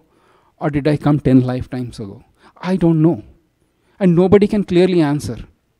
Brahma, okay, we are in which yuga? And then, how many yugas are there? Okay. How many, and then 4 yugas is called what yuga? Combined together, collection of 4 yugas is called? It's called a Divya Yuga. Thank you, Venudari Prabhu. And then, how many Divya Yugas are there in one day of Brahma? 1024 kind of thing. Yeah, 1000, almost. And then, in one day of Brahma, 14 Indras come and go. And then, how many years did Brahma live? And then, what is the duration of Brahma's night? Same, 1024 Kali Yugas. And how many years does Brahma live? 100 years. So, doing this, what is the lifespan of Brahma? 311 trillion 442 billion some years. And after that, and which year is Brahma right now, according to his calculations? He is just completed half century. Means 50 years. It seems 50 years first day, and we are in the noon time. Some noon time we are in day of Brahma. So yeah, he has another 50 years. You will say, I'll go to Brahma and I'll ask him, when did I come to this material world? Brahma might say, you came before I came. So I don't know. Is it a logical outcome or not? You don't know when we came. So when people come up with this question, how did I come here, Prabhu? I'll say, go back to Krishna and ask. Because he will give you the perfect answer. Nobody will know. In totality. People might know, might not know. But given the fact that we are in this dire human form of life, let's take this opportunity to become Krishna conscious. Make sense? All right. Sorry for the long answer. Sandeep ji, yes. Yes. Yes, Prabhu. Prabhu, generally we say that in this material life we should not run to solve problems one after another. But here in this last paragraph, it is written, the conclusion is that human beings are not meant to simply solving economic problems, but solving all problems of the material life, which itself is very difficult. Or we rise above this platform and go to a spiritual level. Is that the meaning? Correct. Don't waste your time trying to patch up things, put band-aids, cure the cancer. Is that, and on the other way, we also say that Palayanvadita is also not right. Palayanvadita is basically moving away from a problem. But anyway, the solution also exists when we move away from that level. So how can we prove that Palayanvadita, what is in that Palayanvadita is So where did you hear about Palayanvadita? I mean, is there a book or something like that, or in general term you are saying? In some lecture, that's what I remember. Sure. Everybody is clear on the Palayanvadita? Okay. Basically, Arjuna, what did he do in the first chapter of Bhagavad Gita? Did he say, Arjuna, Krishna, I am ready to go and fight? Exactly. I mean, not facing the problems of life or escaping them. That is called Palayanvadita or escaping from. So it's an interesting question. Thank you for asking. At what point of time do we say that okay, I'll take head on and solve this problem. At other points we'll say that, I shouldn't do this, to kind of face these problems of life. Please understand that all the problems of human life are taken care when one is spiritually situated. Let me explain. If you are spiritually strong, the material problems, either they diminish or you have the strength to face them. They might be coming, don't get me wrong. They will be coming, but you have strength to face them. And other things, you just will leave them. Okay, here is a thing. Here is a problem. It is just me. Like, you have a house, and some people think, I need a bigger house. Having a bigger house, is that a problem that you have to solve? So, again, it's a question, if you have a spiritual perspective, then you will say, no, I don't need it. Or I need it only because I have a huge program at home and then I'm not able to serve devotees. Nothing for myself, but for Krishna. So, a spiritual perspective, but for a material perspective, big home means again, sell this home, buy another home. So much of endeavor and hard work. So, accepting problems for the sake of the Lord is not problems in the first place to begin with. But for the material perspective, if you want to do it, then just be a palayanvad. Yeah, I don't want a bigger house. Thank you very much. Well left. You see the perspective where I'm coming from. So it's, if Krishna is in center, I am ready to take on any problem and I'll be victorious. For me, I don't want things. Everything for Krishna, nothing for me. If that is the attitude, then really problems won't be problems. And even if the problems are impossible, from Krishna's perspective, Krishna will still fulfill. Srila Prabhupada, when he came really to the West, he had nothing. But he did it for Krishna, and look now, what is the miracle he achieved. So, is that helpful? Yeah. Palayanvat for my own problems, but for Krishna, I am going to do everything. And that can include my own problems if they are related to Krishna, just like a bigger house for the sake of, serving Krishna. Is that okay? Yeah, Prabhu, what I understand is basically Palayanvadita is good. We can run away with problems or the problems in case it helps in serving Krishna or my Krishna consciousness. And in case it doesn't help, it's better to move out is also okay. Correct. Yeah. Srila Prabhupada actually was walking in the park in Colorado, Denver, with his disciples. And then his disciples said, you guys are not working. You guys just are chanting Hare Krishna all day long. You're running away from the problems of society. He said, Prabhupada said, we are running away from their problems. Because the problems you are taking on are imagined problems. Imagine, you are having a dream that you want a bigger house, going with a bigger house theme. And then in the house, you belabor to build a big house. You run here and there. You are having dreams of going to a mortgage officer and then running this, that. Then the house is built by the time you woke up. And you tell your wife, I have built a big house. She'll be like, point is that problem, that anxiety you took in your dream was good enough, but it was completely irrelevant. And a Palayanvad would have been a better thing rather than taking on that. You're getting the idea? Okay, thank you. Yes, Sirishanath. Prabhuji, in the second paragraph, Prabhupada wrote about killer of the soul, Atma. Can you please explain that? Sure. And then I think, which is the verse? Anybody remembers? Nirvrityatar Rupagiyamana Bhavaushada Chotra Manovirama. 10th canto, first chapter.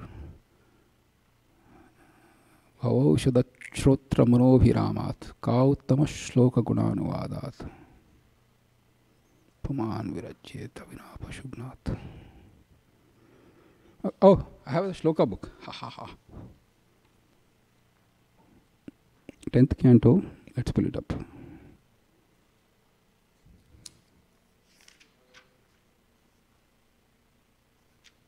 Should be there. 10:1-4. 10:1-4. Kindly, it's a beautiful verse. Kindly repeat after me.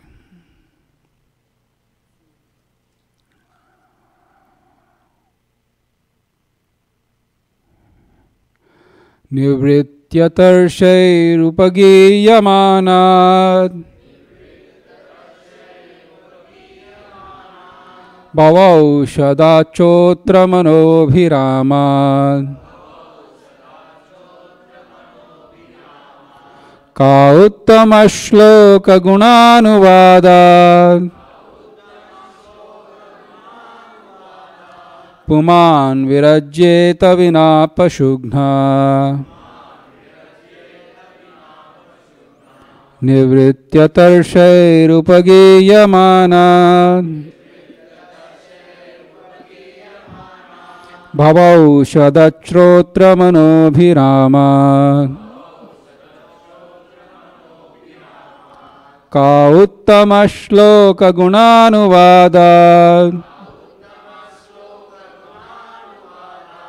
पुमान् विरज्येत विना पशुघ्ना. Translation. Glorification of the Supreme Personality of Godhead is performed in the Parampara system, that is, it is conveyed from the spiritual master to disciple. Such glorification is relished by those no longer interested in the false, temporary glorification of this cosmic manifestation. Descriptions of the Lord are the right medicine for the conditioned soul undergoing repeated birth and death. Therefore, who will cease hearing such glorification of the Lord except a butcher or one who is killing his own self? Purport, please.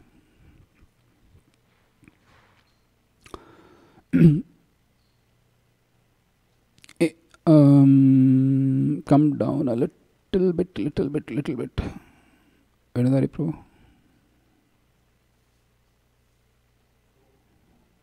Down.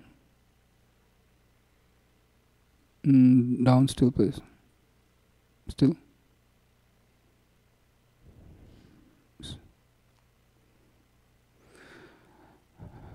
Okay, you go up, a little bit up.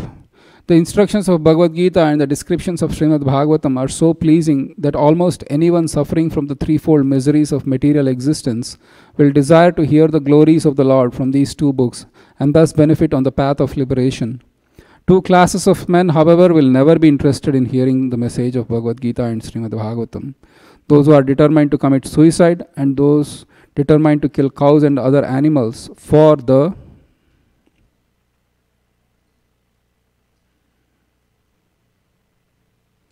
satisfaction of their own tongues. Although such persons may make a show of hearing Srimad Bhagavatam at a Bhagavat Saptah, this is but another creation of karmis who cannot derive any benefit from such a performance. The word Pashugnath is important in this connection. Pashugna means butcher. Persons fond of performing ritualistic ceremonies for elevation to the higher planetary systems must offer sacrifices, yajna, by killing animals. Lord Buddhadev therefore rejected the authority of the Vedas because his mission was to stop animal sacrifices which are recommended in the Vedic ritualistic ceremonies. Let's skip the Sanskrit. Even though animal sacrifices are sanctioned in the Vedic ceremonies, men who kill animals for such ceremonies are considered butchers.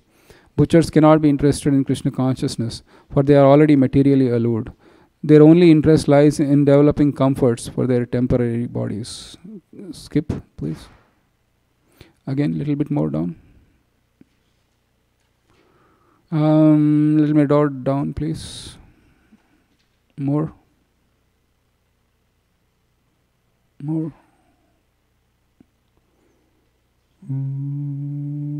Okay. Atmaha. It's not there. Okay. Right. So, this is one verse. If you want to go deeper into to the killer of the person or killer of the soul.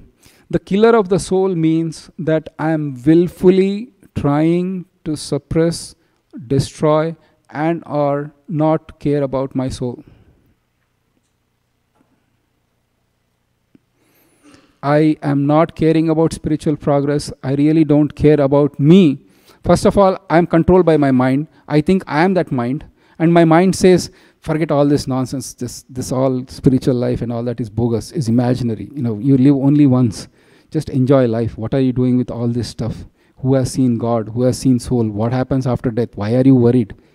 Just forget all. So that mind, when it gets influenced like that, it just says the soul within is kind of completely suppressed and the mind overtakes it. And then that kind of person who is so addicted to sense gratification at any cost, no matter what, he becomes the killer of his own soul. That is called Atmaha. Or a person who has no mercy and wantonly kills others. The reason why butcher is specifically mentioned is because the butcher sees only, he is torturing the animals with no mercy for their soul. And so by that stretch of imagination, it's also there. The only exception in the entire of scriptures with the butchers, with the caveat, is in Mahabharata there is a story of Dharma Vyada, but that's a different story. So, is that helpful? Okay. How many did we complete? 3 or 4? Okay, do you want to take a break? And or you know what, we'll do it in the next class. We might have to we'll have to have extra classes in the end, or we might have to do something. What do you think? Or you want to take a break and come back? Let's do one more verse at least. There is a buffer of 3 to 4. So, okay, 5-minute break. At least we'll do one more verse, and then we can go. Is that okay? All right. Thank you so much. I will see on 305 or 307.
Hare Rama, Hare Rama, Rama Rama, Hare Hare.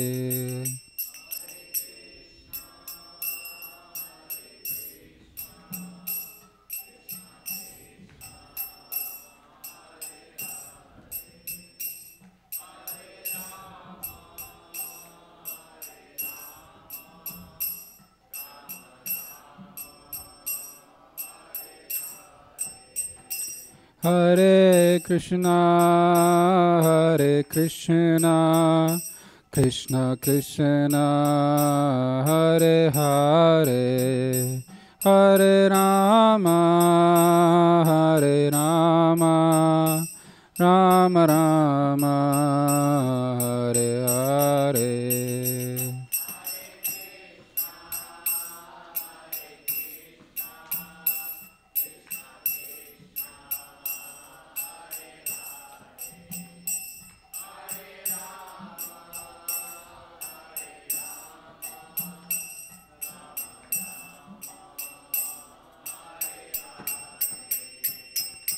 Hare Krishna, Krishna Krishna, Hare Hare, Hare Ram, Ram Ram, Hare Hare.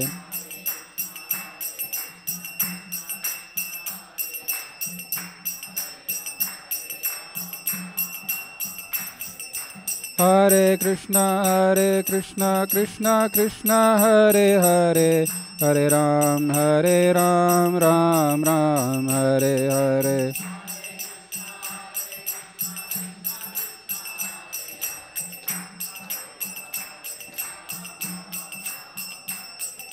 Hare Krishna, Krishna Krishna, Hare Hare, Hare Ram, Ram Ram, Hare Hare.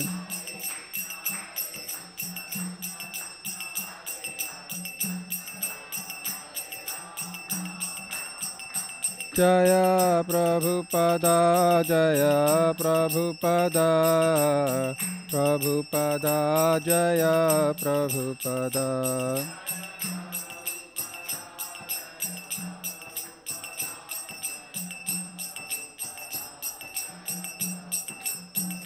Jaya Guru Deva, Jaya Guru Deva, Guru Deva, Jaya Guru Deva.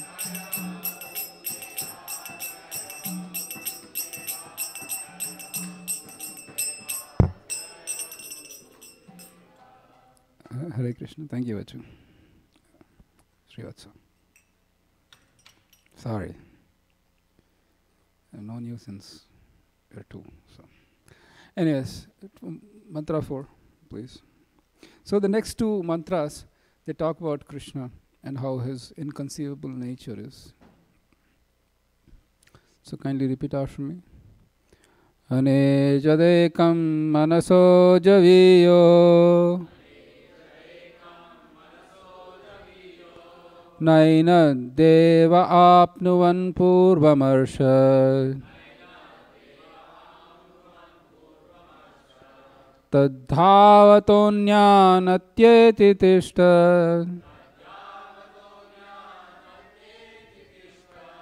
Tasmin apomatarishva dadati.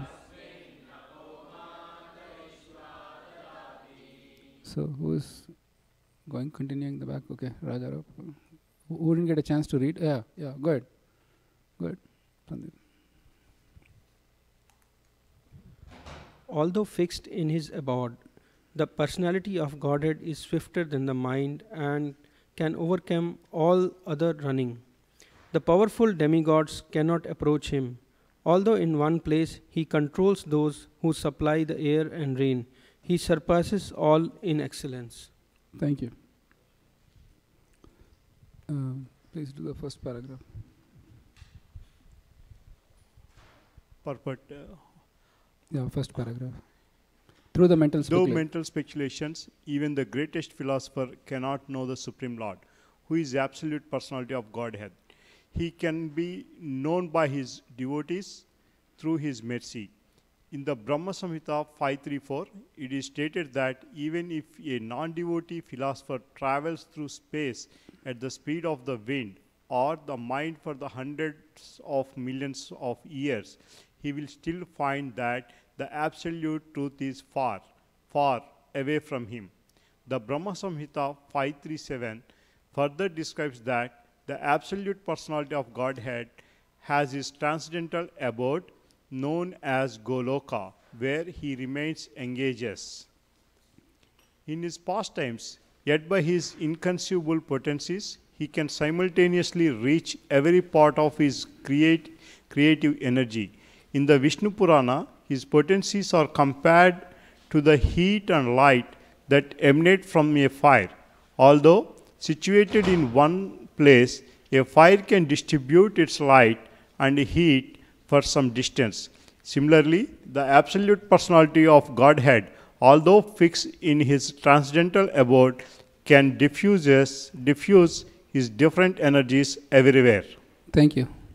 So the verse of Vishnu Purana is there for those who want to take a look. It's on page 382 of the Shloka book. It is said, Ekadesha stitasyagner jyotsna vistarini yatha parasya brahmana shaktis tadedam akhilam jagat. Just as the illumination of a fire, which is situated in one place, is spread all over, the energies of the Supreme Personality of Godhead, Parabrahman, are spread all over the universe. So, in this example, the fire is a very apt example. The fire is situated at one place, but the heat and light is dissipated all over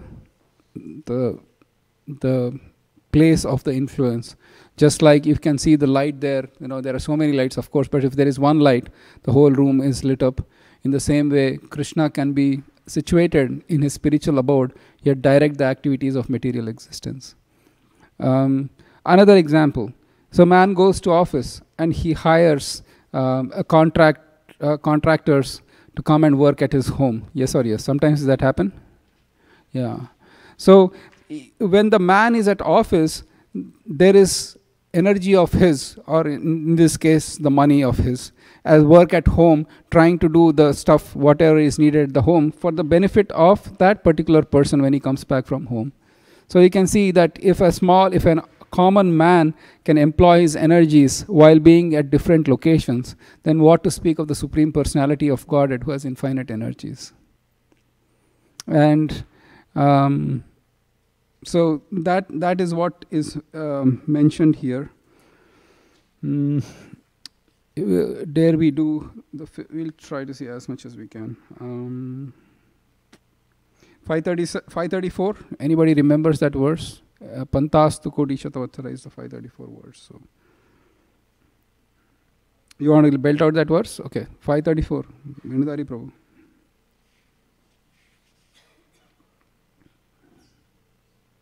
Brahma Samhita.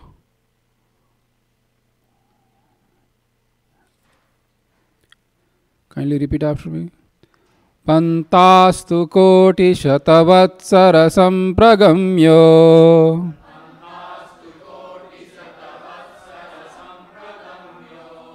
vayorathapi manaso munipungavanam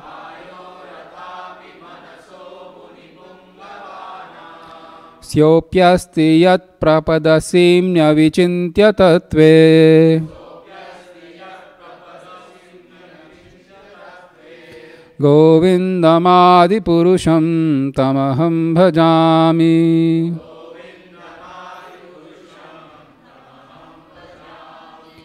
Okay, Srivatsa, please read the translation.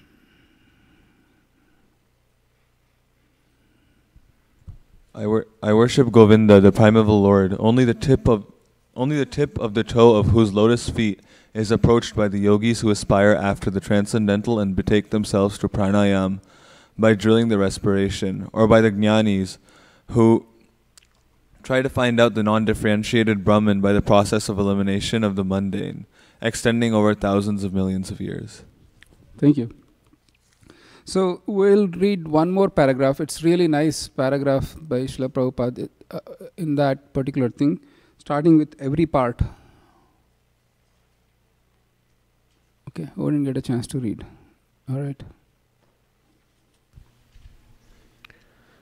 Every part and parcel of the complete whole is endowed with some particular energy to act according to the Lord's will. When the part and parcel living entity forgets his particular activities under the Lord's will, he is considered to be in Maya, illusion. Thus, from the very beginning, Sri Ishopanishad warns us to be very careful to play the part designated for us by the Lord. This does not mean that the individual soul has no initiative of his own. Because he is part and parcel of the Lord, he must partake of the initiative of the Lord as well.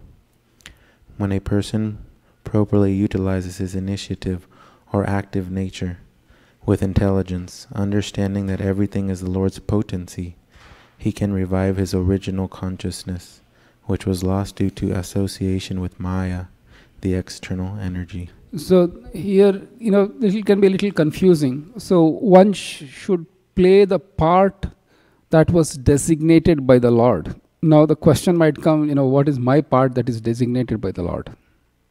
Right? So it can be two things. One thing is in the conditioned state and one thing is in the liberated state. In the conditioned state, the designated part is that we follow according to, our varnashrama tendencies. I will not say system because that system doesn't exist.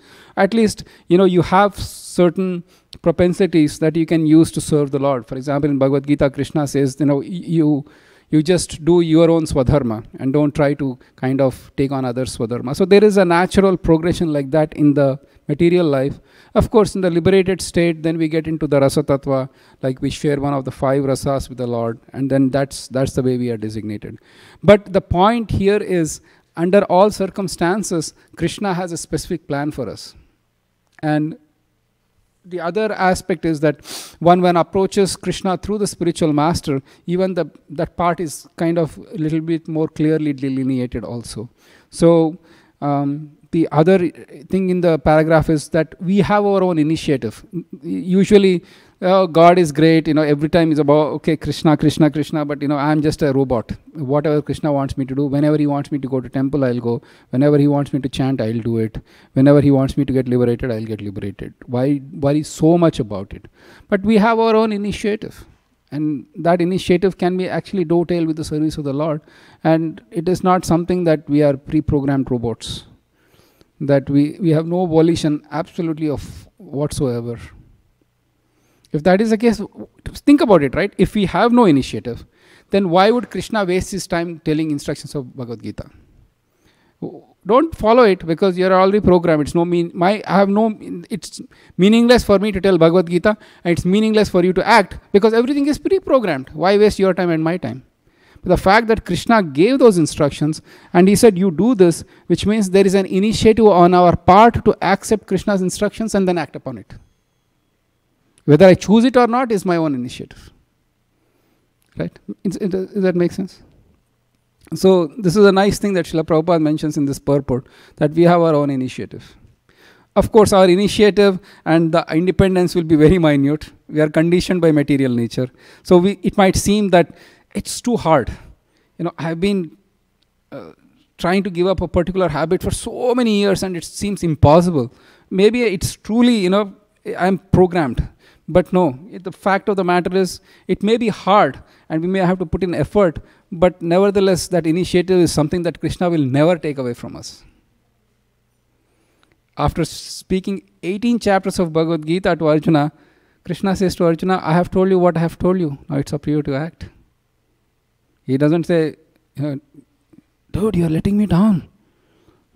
You have to now. There is no other way. He never says that. So that initiative, that independence, Krishna will always respect, but it is up to us to say, you know what, no, I want to do that, Krishna. And Krishna will reward accordingly. Yathamam prapadyante.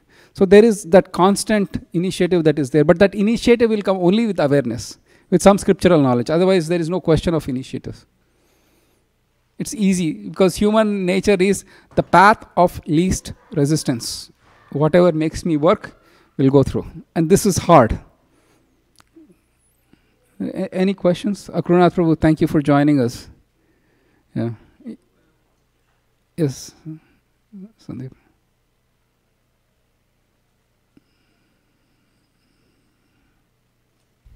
Prabhu, in this verse, it indirectly says that the Lord is the supreme controller.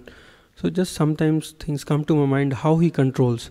So my theory, which I thought, is basically because God is in everyone, he is sitting in everyone as super soul. So indirectly he is there everywhere. It is like a camera which is monitoring everyone. So indirectly he is there in everyone and he is controlling. Is that conception the right conception? So Krishna says in the Bhagavad Gita, Gatir Bharta Prabhu Sakshi Nivasa Sharanam Suhrut Prabha Pralayasthanam Bijanam Nidanam Bijam Avyayam. He says, I am Gati, I am Bharta, I am Prabhu, and I am Sakshi. So based on how you see Krishna, Krishna will act accordingly. He is sitting in everyone's heart doesn't mean he is controlling. There is difference between controlling and watching. For the conditioned soul who is completely against Krishna consciousness or has no idea of Krishna, Krishna is just watching. He is not interfering with your independence.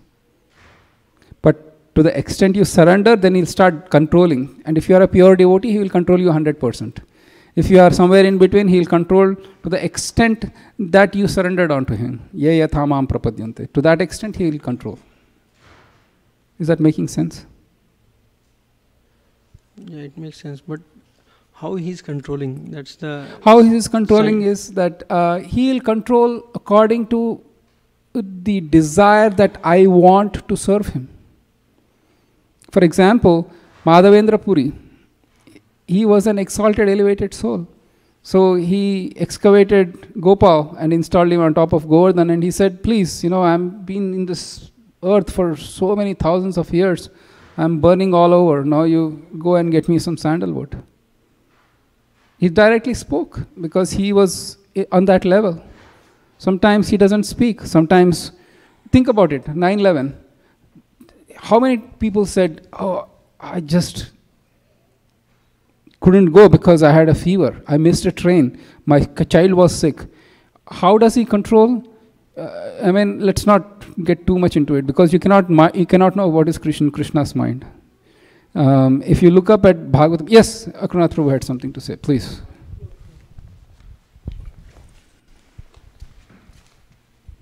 So in the 13th chapter, there's the verse Upadrashtanu Mantacha, and it says that the super soul is, Krishna is describing the super soul that he's overseeing everything, he's witnessing everything, and he's also permitting everything.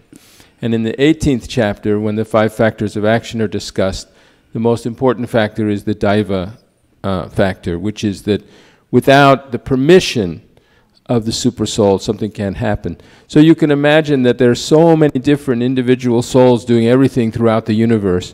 And Krishna, mostly just by supervising his material energy, is arranging that everything is working so that people are getting exactly the results of their karma, people are getting exactly the results of, and there's no, in other words, he's like the traffic cop that keeps everything going and everything running correctly.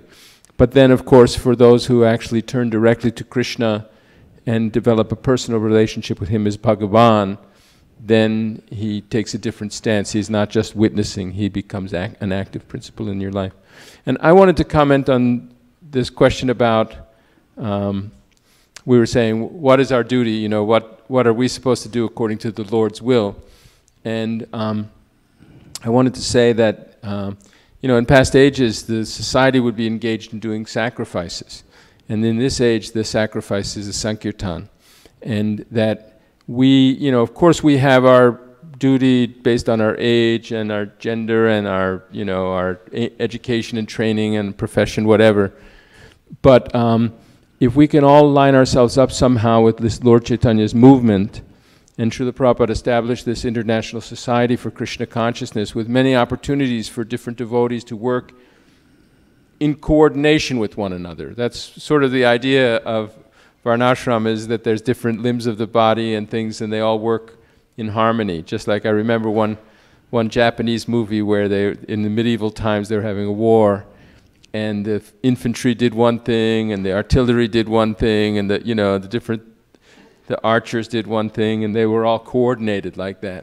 So we can find some particular kind of service. I mean, we all have to especially work on hearing the holy name, seeing the deities, feeling, serving and remembering Krishna and reading Srimad Bhagavatam, hearing Bhagavatam. But if we can find ourselves some place to do this work that Srila Prabhupada had given us to spread Lord Chaitanya's Sankirtan, that will be our spiritual occupation, like that. Thank you. Thank you, Karuna Prabhu. And the last, we'll stop here after this last paragraph. I think I'll just read that. All power is obtained from the Lord, therefore each particular power must be utilized to execute the will of the Lord and not otherwise. The Lord can be known by one who has adopted such a submissive service attitude. Perfect knowledge means knowing the Lord in all his features, knowing his potencies, and know how these potencies work by his will. These matters are described by the Lord in Bhagavad Gita, the essence of all Upanishads, as you so just mentioned Bhagavad Gita. So I think we are one verse short, but it's okay. We can just take a break right now.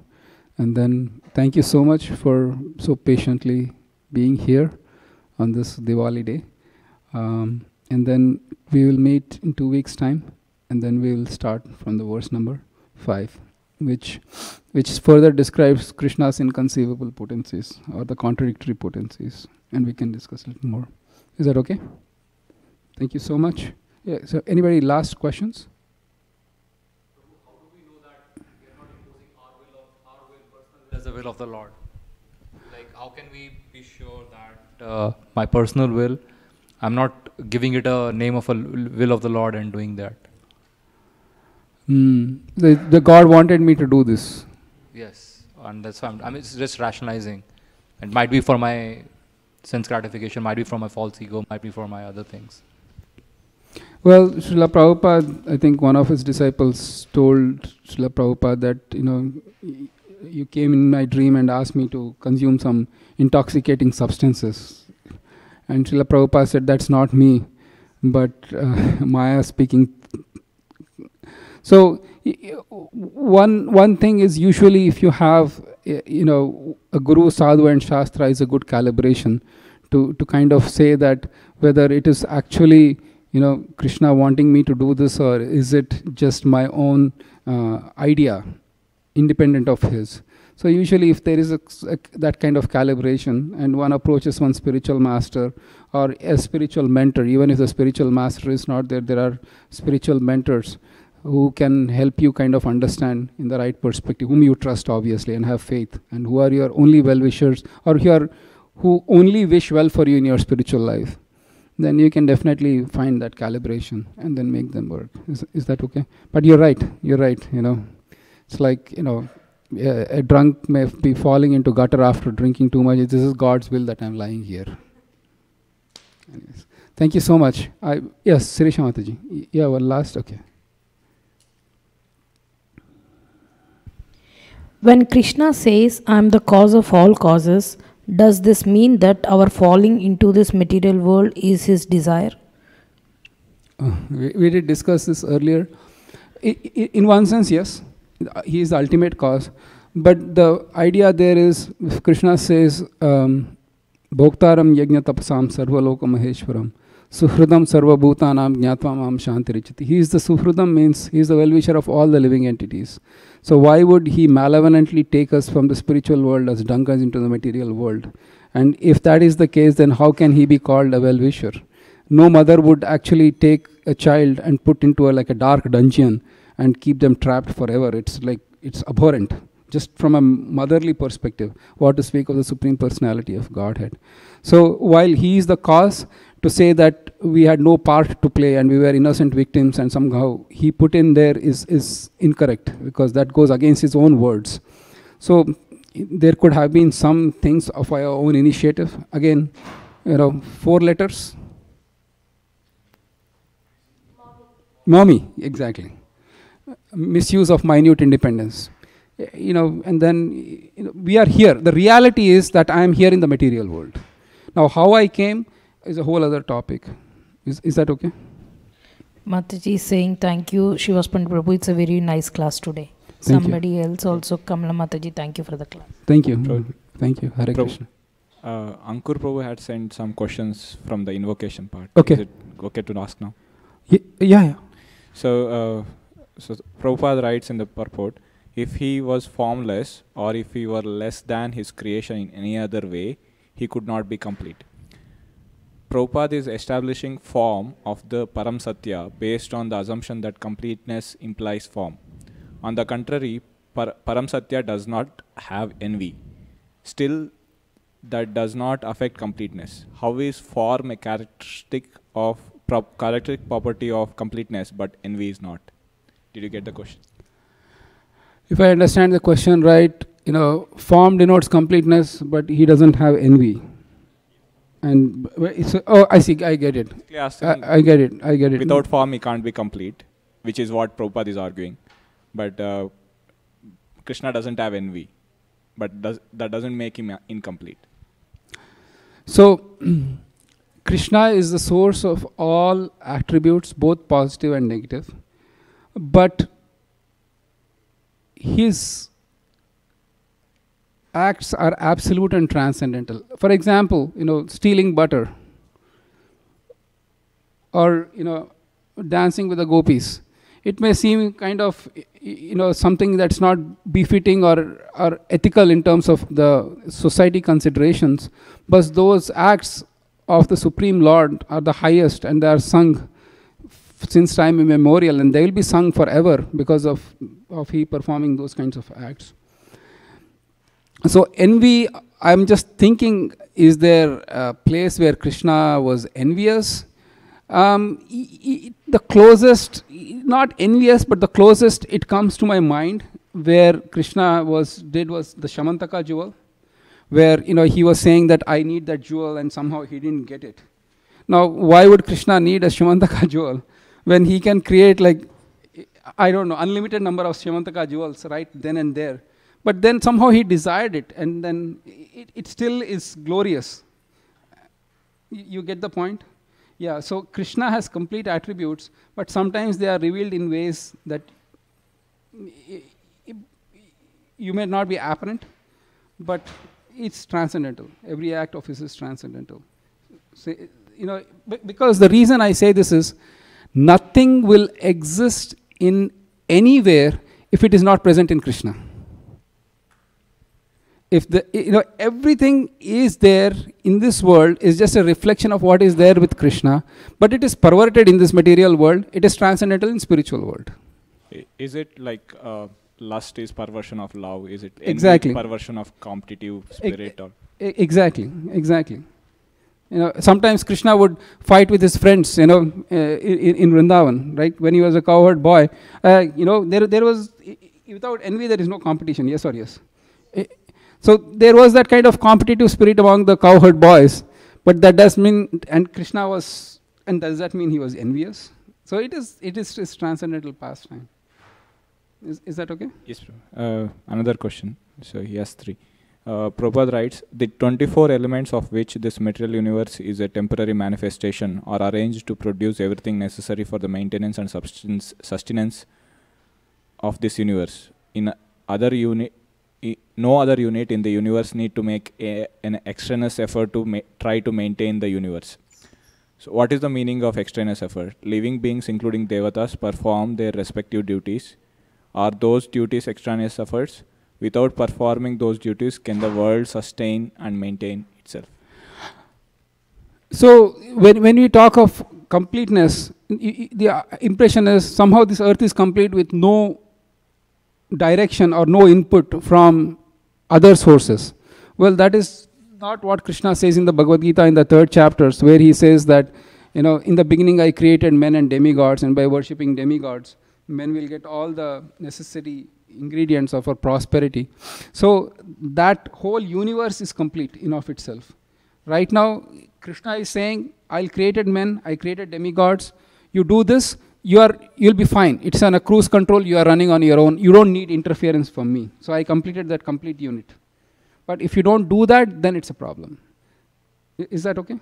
Because Krishna, though he created, he's not, for those who are familiar, if you create something, then you have to babysit it.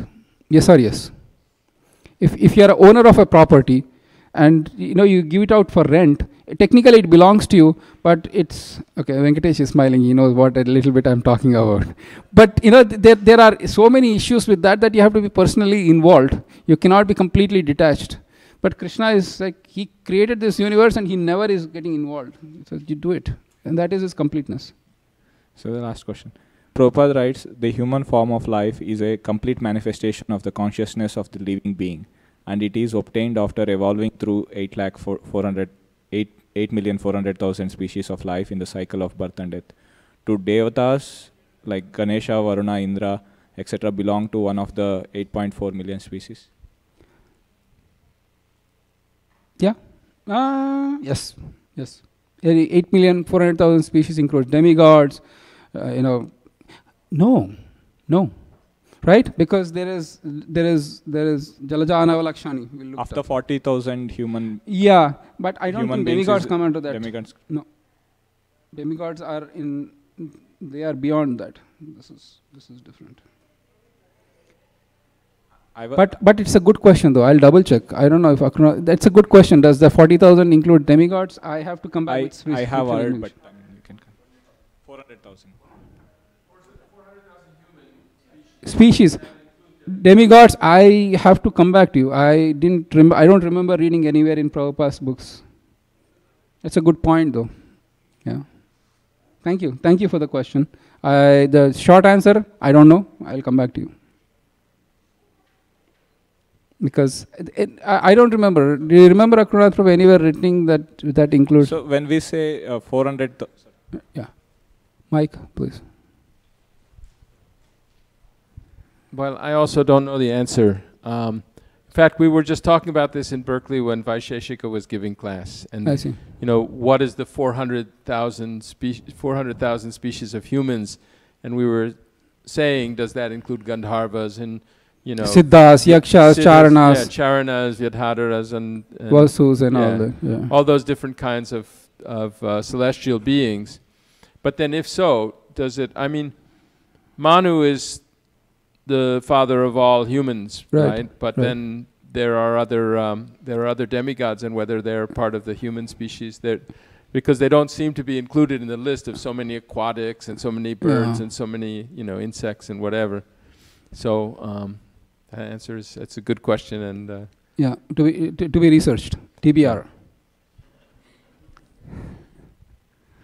All right. Thank you. All right. I think we are all waiting for the class by Akrinath Prabhu, so you have 10 more minutes. I'll thank. No. We have been sitting here from 1 o'clock. It's like we are supposed to have a 2-hour class, but I think average I'm not surprised. Usually 3 hours is a good time, but it depends on the tremendous amount of patience from. So thank you so much. Vancha kalpatarubhyascha kripa.